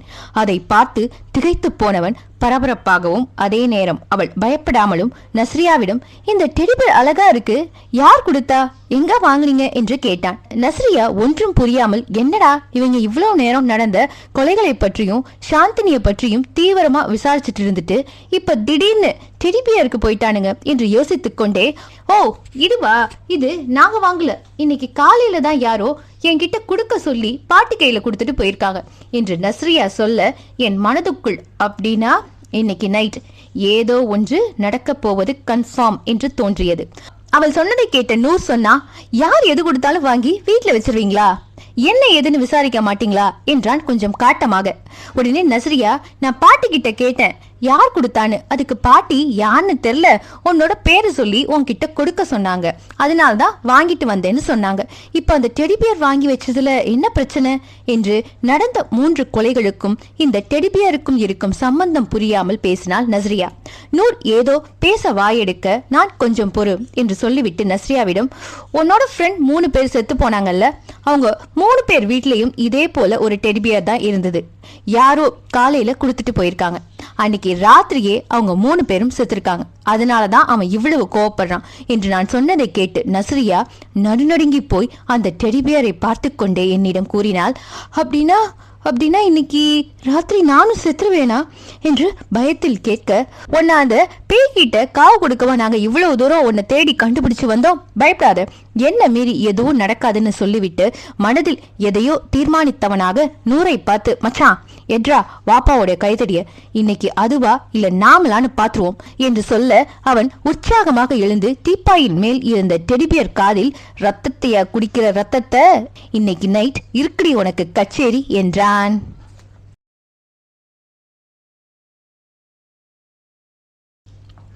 அத்தியாயம் 18. நஸ்ரியா வீடு இரவு 8 மணி.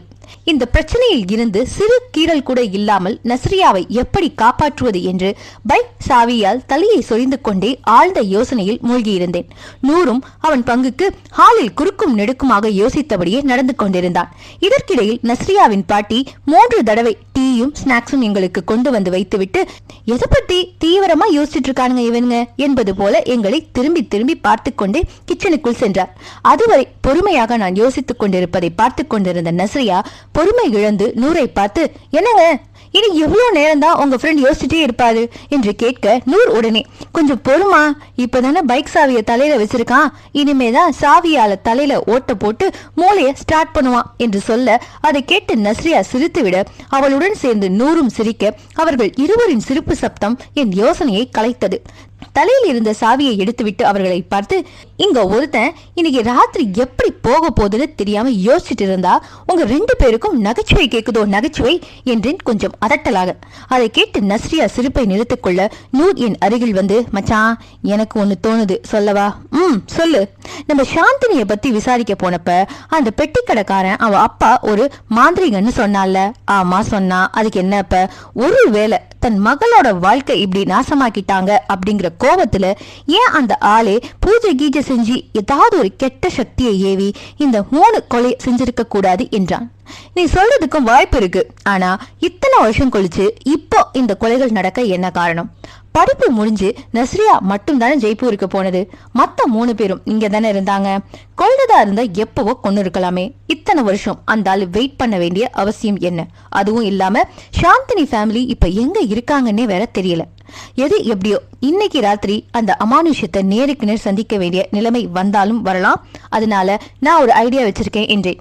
நான் ஐடியா வச்சிருக்கேன் என்று சொன்னதை கவனித்த நஸ்ரியா ஆர்வம் தாங்காமல் என்னிடம் கேட்டால், பிளீஸ் அது என்ன ஐடியான்னு சொல்லுங்க பிளீஸ் என்றார். மச்சான், நீ ரொம்ப நேரமா பைக் சாவியை தலையில வச்சுட்டு நோண்டும் போதே எனக்கு தெரியும் ஆல்ரெடி நீ பிளான் பண்ணிட்டு தான் யோசிச்சுட்டு இருக்க என்றான் நூர்.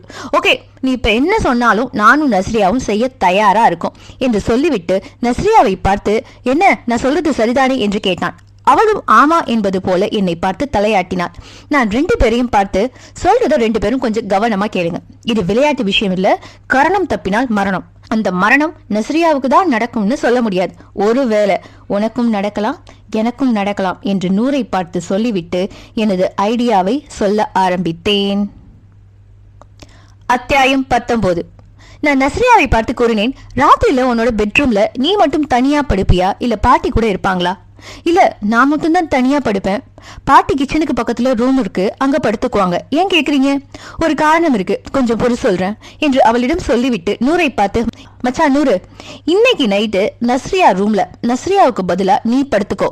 ஏன்னா இன்னைக்கு ராத்திரி இங்க வரப்போறது பேயா, பிசாசா, ஆவியா, ஜின்னா, இல்ல இரத்தக்காட்டேரி முனியா, அப்படி இப்படின்னு அது எந்த மாதிரியான அமானுஷ்யம்னு நமக்கு தெரியாது. அதனால வீட்டுக்குள்ள வரத கொஞ்ச நேரம் கன்ஃபியூஸ் பண்றதுக்கான ஒரு சின்ன முயற்சி தான். என்ன, உனக்கு ஓகேவா என்றேன். நூரின் மைண்ட் வாய்ஸ், போன தடவை சுமதியோட பிரச்சனையில ஜின்னு கிட்ட மாட்டி விட்டான், இந்த தடவை பேய் கிட்ட மாட்டி விட பாக்குறானே பாவி. உன்னோட மைண்ட் வாய்ஸ் எனக்கு கேக்குது மச்சான், கவலைப்படாத, உனக்கு எதுவும் நடக்காது, நடக்கவும் நான் விட மாட்டேன் என்று சொல்லிவிட்டு நஸ்ரியா கேட்காதவாறு நூர் காதில் கூறினேன், மச்சான் இதுக்கு மட்டும் நீ ஓகே சொல்லு, ஆட்டோமேட்டிக்கா நஸ்ரியா உன்னோட லவ்வுக்கு ஓகே சொல்லுவா. அதை கேட்டதும் நூர் ஆர்வமாக, அது எப்படி ஓகே சொல்லுவான்னு உனக்கு தெரியும்?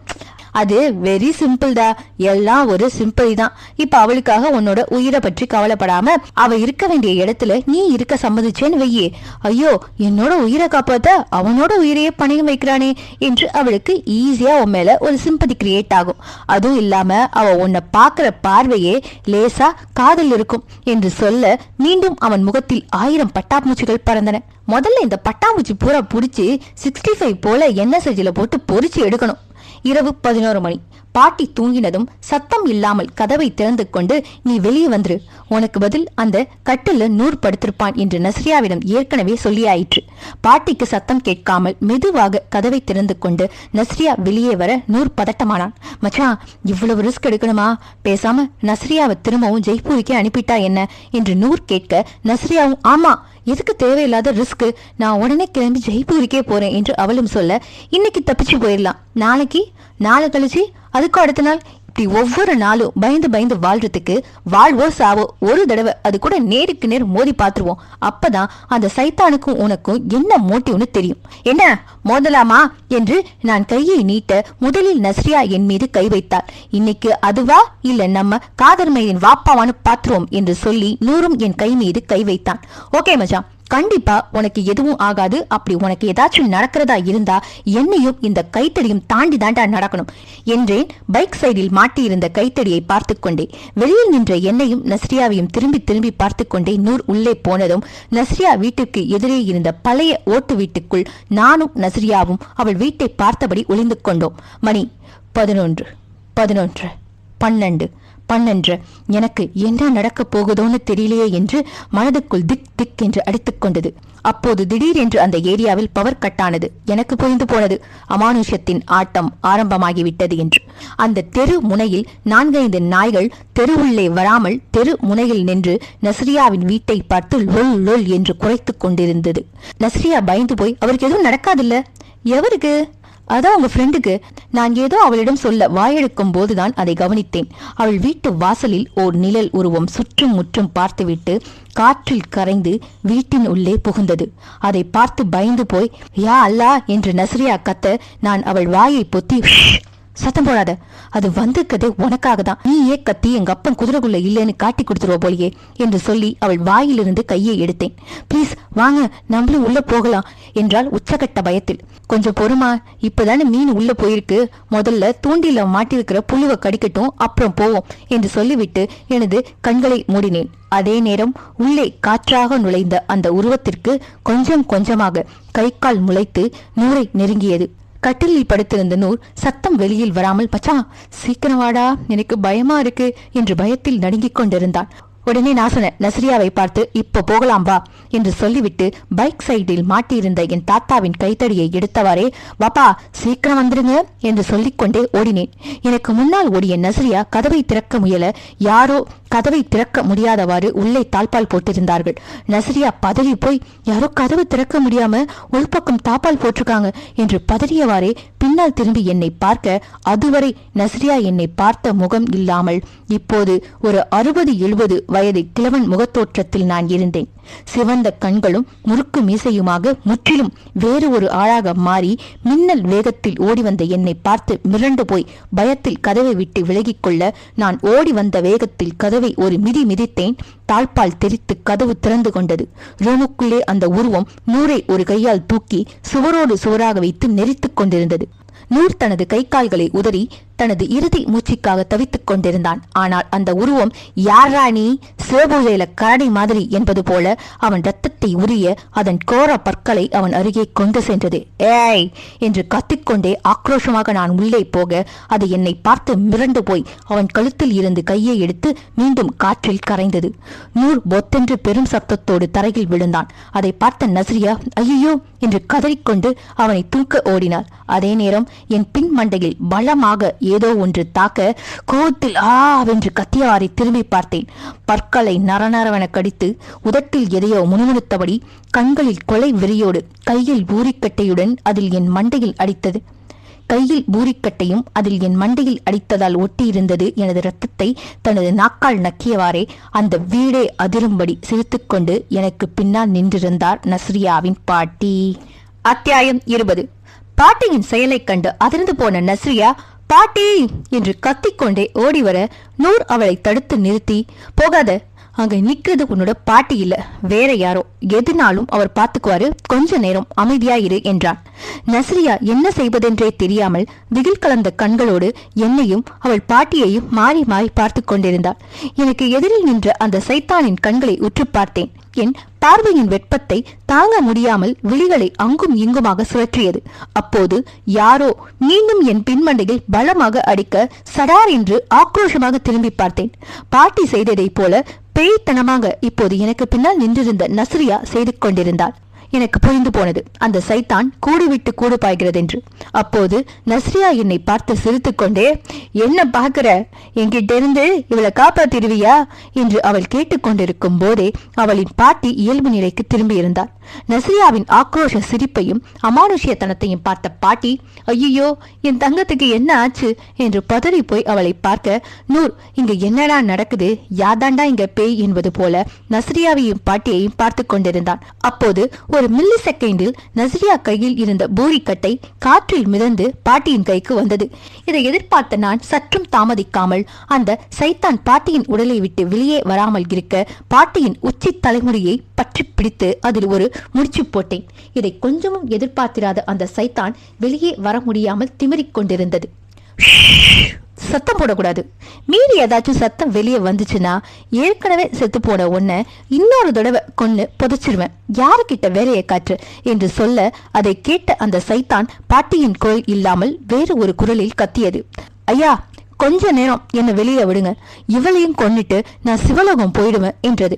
பாட்டியை பார்த்து பயந்து போய் நூரின் தோளில் சாய்ந்து குலுங்கி குலுங்கி அழுது கொண்டிருந்த நஸ்ரியா இவளையும் கொன்னிட்டு நான் சிவலோகம் போய்விடுகிறேன் என்று அந்த குரலை கேட்டு நஸ்ரியா திடுக்கிட்டு போய் இது இது பாட்டியோட குரல் இல்லையே, இது இது சாந்தினி குரலாச்சே என்றால் நடுங்கும் குரலில்.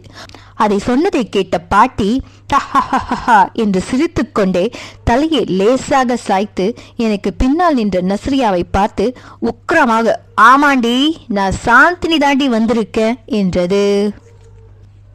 அத்தியாயம் 21.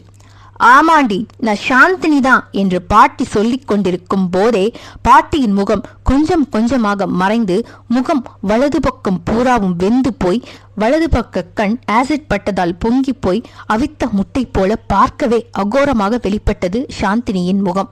அந்த கொடூர முகத்தை பார்க்க முடியாமல் நஸ்ரியா பயந்து போய் தனது 2 கைகளால் முகத்தை மூடினாள். அதை பார்த்த சாந்தினி என்னடி பயமா இருக்கா, நான் செத்து 40 நாள் ஆச்சுடி, இந்த முகத்தை வச்சுக்கிட்டு இத்தனை வருஷம் நான் எவ்வளவு கஷ்டப்பட்டேன்னு உனக்கு தெரியுமா, கண்ணாடியை பார்க்கும் போதெல்லாம் உங்க 4 பேர் மூஞ்சி தாண்டி எனக்கு நினைப்புக்கு வந்துச்சு. உங்க 4 பேரையும் பழிக்கு பழி வாங்கணும்னு தான் எனக்கு நானே முடிவை தேடிக்கிட்டேன். உங்க 4 பேர் கதையும் ஒரே ராத்திரியில முடிக்கணும்னு தான் நானும் அப்பாவும் முடிவு பண்ணோம். ஆனா நீ மட்டும் என்கிட்ட இருந்து தப்பிச்சுக்கிட்ட. என்னோட மூஞ்சில ஆசிட் ஊத்துற அளவுக்கு உங்களுக்கு என்னடி பாவம் செஞ்சேன் நானு என்று சாந்தினி சொல்லிவிட்டு நஸ்ரியாவை பார்க்க நஸ்ரியா ஓடி வந்து சாந்தினி முன்னால் மண்டியிட்டு கதறியபடியே, ஐயோ சாந்து, நாங்க வேணும்னே பண்ணலடி. நாங்க தண்ணி தாண்டி கிளாஸ்ல வச்சிருந்தோம். அது எப்படி ஆசிடா மாறிச்சுன்னு எங்களுக்கே தெரியாதுடி. இந்த உண்மையை உன்கிட்ட சொல்ல எத்தனையோ தடவை நாங்க ஹாஸ்பிட்டல் வந்தோம்.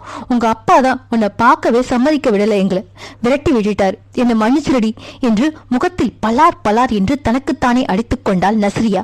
அது மட்டும் இல்லாமல் அவள் கதறி அழுததை பார்த்த சாந்தினி, என்னடி சாக போறோம்ங்கிற பயத்துல நடிக்கிறியா என்றால் ஒரு நமட்டு சிரிப்புடன். ஐயோ சாந்து, நான் நடிக்கலாம் இல்லடி.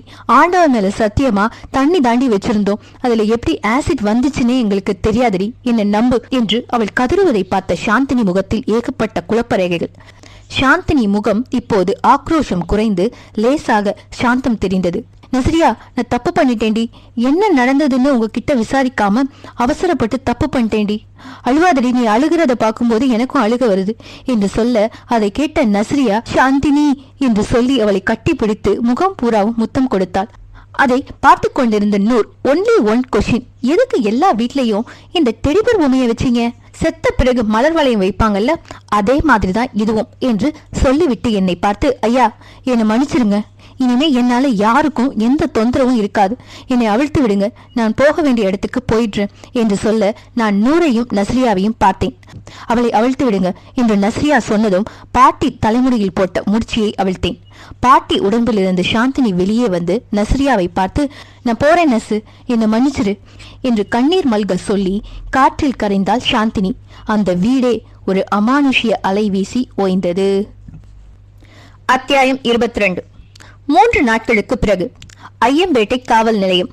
இன்ஸ்பெக்டர் ஜாபர் சேட் கை காட்ட அவருக்கு எதிரில் இருந்த நாற்காலியில் நானும் நூறும் அமர்ந்தோம். நீங்க ஏதாச்சும் க்ளூ கொடுப்பீங்க, அதை வச்சு இந்த கேஸை க்ளோஸ் பண்ணிடலாம்னு நினைச்சிட்டு இருந்தேன். நீங்க என்னடானா எந்த க்ளூவும் கிடைக்கலன்னு சொல்றீங்க. உண்மையாவே உங்களுக்கு எந்த க்ளூவும் கிடைக்கலையா? இல்ல இந்த கேஸ்ல இருந்து யாரையாச்சும் காப்பாத்த ட்ரை பண்றீங்களா என்றார் ஜாபர் சேட். நாங்க ஏன் சார் பொய் சொல்ல போறோம்? அப்படி பொய் சொல்லி யாரையும் காப்பாத்தணுங்கிற எண்ணமும் எனக்கு இல்ல என்றேன். ஆமா, வந்ததுமே கேட்கணும்னு இருந்தேன். தலையில என்ன பேண்டேஜ் போட்டிருக்கீங்க? அதுவா சார், 2 நாளைக்கு முன்னாடி பைக் ஆக்சிடென்ட் ஆயிடுச்சு, அதான் பேண்டேஜ் போட்டிருக்கேன். காயத்தை பார்த்தா ஆக்சிடென்ட் மாதிரி தெரியலையே, யாரோ எதையோ வச்சு பல்லமா தாக்குன மாதிரி தெரியுது என்றார் சற்று சந்தேகத்தோடு. அதை கேட்ட நூர் அவரை இடைமறித்து, என் மச்சான நான் கூட இருக்கும்போது யாரையாவது அடிக்க முடியுமா? இல்ல நான் தான் அடிக்க விட்டுருவனா என்று நூர் சொல்ல நான் மெதுவாக அவனை திரும்பி பார்த்து, அட பாவி, பாட்டியும் பேத்தியும் மாறி மாறி பூரிக்கட்டியால அடிக்கும் போது அதை தடுக்காம வேடிக்கை பார்த்துட்டு இருந்துட்டு இப்ப வந்து டைலாக் பேசுறியா டைலாக் என்று மனதில் நினைத்து கொண்டேன். ஓகே சார், நாங்க கிளம்புறோம், எங்களுக்கு கொஞ்சம் வேலை இருக்கு என்று சொல்லி ஜாபர் சேட்டிடமிருந்து விடை பெற்று ஸ்டேஷனை விட்டு வெளியே வந்து பைக்கில் ஏற போகும்போது, மச்சான், செத்து போன சாந்தினியும் அவள் அப்பாவும் சேர்ந்துதான் இதை பண்ணாங்கன்னு இன்ஸ்பெக்டர் கிட்ட சொல்லியிருக்கலாம்ல. சொல்லியிருக்கலாம் தான், செத்தவங்க செத்துட்டாங்க, பாக்கி இருந்த நஸ்ரியாவையும் நம்ம காப்பாத்திட்டோம். அப்புறம் எதுக்கு தேவையில்லாம சாந்தினி அப்பாவை இதுல இழுத்து விடணும்னு தான் நான் எதுவும் சொல்லல என்று சொல்லிவிட்டு அதே நேரம் ஸ்டேஷன் உள்ளே ஜாபர் சேட் ஏட்டிவிடம் கூறினார். இந்த பசங்க இந்த கேஸ முழுசா முடிச்சிட்டாங்க ஏட்டையா, ஆனா மெயின் வில்லனை நம்ம கிட்ட இருந்து காப்பாத்த பாக்குறாங்க. அதை கேட்ட ஏட்டு, அப்புறம் என்ன சார், ஆள் யாருன்னு தான் உங்களுக்கு தெரியும்ல, புடிச்சு உள்ள போட வேண்டியதானே சார். பேயை அடிச்சு வைக்கிற லாக்அப் இன்னும் நம்ம கண்டுபிடிக்கல, கண்டுபிடிச்சதும் அடிச்சிடலாம் என்றார். அவர் சொன்னதை கேட்டு பதறி போய், பேயா, என்ன சார் சொல்றீங்க என்றார் ஏட்டு. ஆமா ஏட்டையா, இந்த கேஸ் இவங்க கையில கொடுக்கும் போதே இவங்களை ஃபாலோ பண்றதுக்கு ஒரு ஆளையும் போட்டேன். அவன் ஆக்சிடென்ட்னு போய் சொல்றான். அவன் தலையில எப்படி அடிபட்டுச்சுன்னு எனக்கு மட்டும்தான் தெரியும். அப்போ இந்த கேஸை என்ன சார் பண்றது? வேற என்ன பண்றது, அன்சால்வ்டு கேஸ்னு எழுதி பெண்டிங் ஃபைல்ஸ்லாம் இருக்குல்ல, அந்த கபோர்ட்ல போய் வைங்க. அத்தியாயம் 23. இறுதி அத்தியாயம். மாலை 4 மணி. கும்பகோணம் அருகே இருக்கும் வலங்கைமான் கிராமம். ஊரை விட்டு சற்று தள்ளி பனை மரங்களும் கருவேல மரங்களும் இன்னும் சில பெயர் தெரியாத மரங்களும் சூழ்ந்திருந்த அந்த இடமே காடு போல காட்சியளிக்க, அந்த மரங்களுக்கு நடுவே பராமரிப்பு இல்லாமல் சுற்றுச்சுவர்கள் இடிந்து முற்றிலும் சிதிலமடைந்து காணப்பட்டது அந்த மயானகாளி கோயில். கோவிலுக்கு வெளியே ஒரு சிறிய மண் குடிசைக்கு வெளியே போடப்பட்டிருந்த கயிற்று கட்டிலில் நஸ்ரியாவின் கையை பிடித்தபடி அழுது கொண்டிருந்தார் சாந்தினியின் அப்பா. அவருக்கு எதிரே கீழே விழுந்து கிடந்த ஒரு பனைமரத்தில் நானும் நூறும் அவர்கள் இருவரையும் பார்த்தவாறு அமர்ந்திருந்தோம். கண்கள் கலங்கியபடியே, அப்பா அழாதீங்கப்பா, நீங்க ஒன்னும் தெரிஞ்சே இதை பண்ணலையே. சாந்தினி மேல இருந்த பாசத்துல தானே இப்படி செஞ்சீங்க. சொல்ல போனா தப்பு செஞ்சது நாங்க தான். அதனாலதான் உங்ககிட்ட மன்னிப்பு கேட்க வந்தேன். இவ தற்கொலை பண்ணிக்குவான்னு நாங்க கனவுலே நினைக்கல. சாந்தினியோட அப்பா சொல்றாரு. என் புள்ள ஒவ்வொரு நாளும் என்னோட கனவுல வந்து அப்பா எரியுதுப்பா, அப்பா எரியுதுப்பான்னு சொல்லி அழுவா. அதை தாங்கிக்க முடியாம தான் புத்தி கெட்டு போய் இந்த விபரீத பூஜையை செஞ்சு அவ கையாலேயே எல்லாரையும் கொல்ல வச்சேன். நல்ல வேலையா இந்த தம்பிங்க வந்து ஒன்ன காப்பாத்திருச்சுங்க.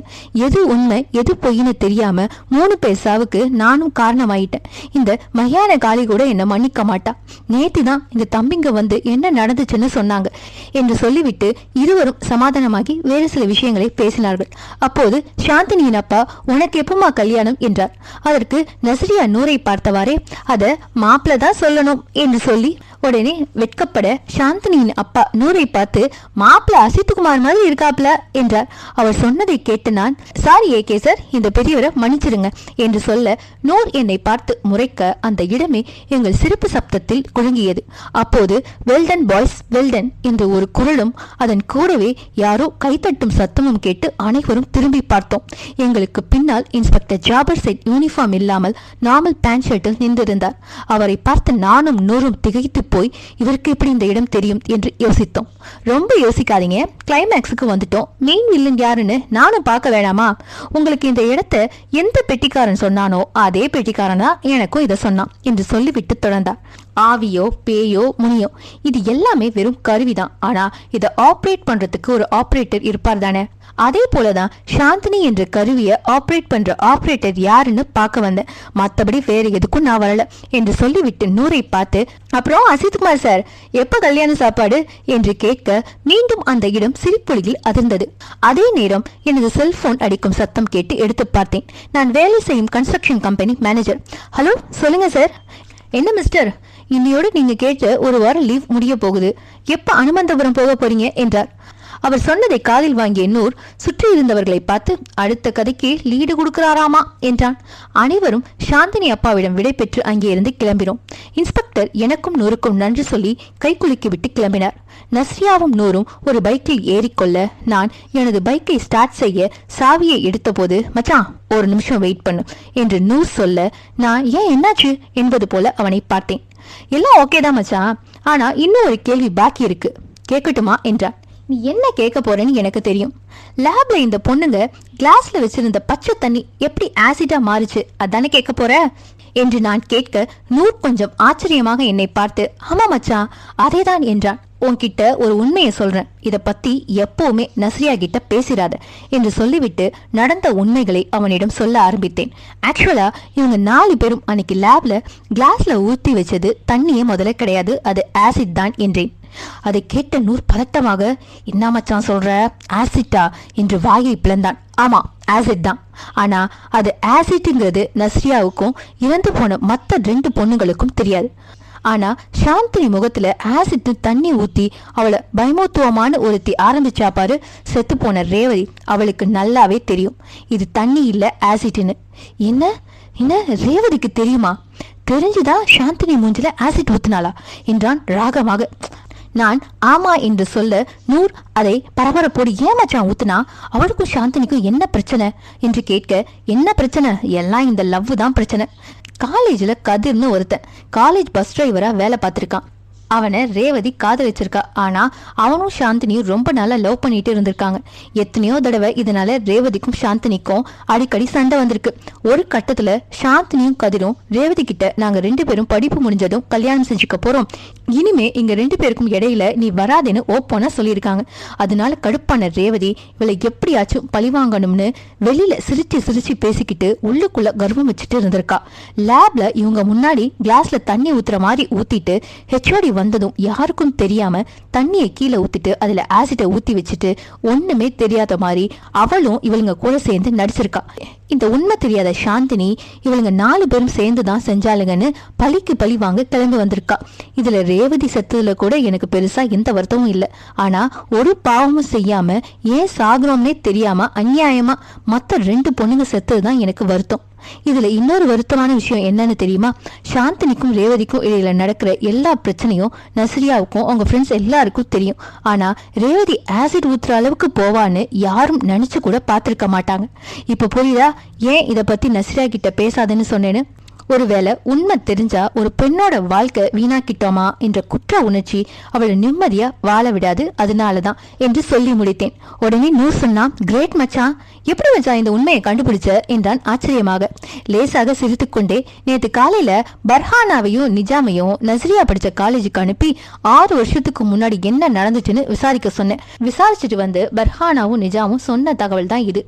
பின் குறிப்பு: இதுல பர்ஹானாவும் நிஜாமும் யாருன்னு தெரியாதவங்க எனது முதல் கதையான இருளில் சுமதிக்காக காத்திருக்கவும். அப்படியா சங்கதி, இப்ப கிளியர் ஆயிடுச்சு. இப்ப பர்ஹானாவும் நிஜாமும் எங்க? இன்னைக்கு நைட் கீழவாசல் நாசர் இடியாப்ப கடையில டின்னர்னு சொல்லியிருக்கேன். அவங்க 2 பேரும் அங்க வந்துருவாங்க என்றேன். மழை வேற வர மாதிரி இருக்கு, நஸ்ரியா வேற நம்மளே பார்த்துட்டு இருக்கா, வண்டியை எடு நம்ம கிளம்பலாம் என்று நான் சொல்ல அங்கிருந்து கிளம்பினோம். நன்றி, வணக்கம். இது போல கதைகள் பல நம்மளோட சேனல் இருக்கு. டைம் கிடைக்கும் போது மற்ற அமானுஷ்ய கதைகளையும் கேளுங்க. தேங்க்யூ.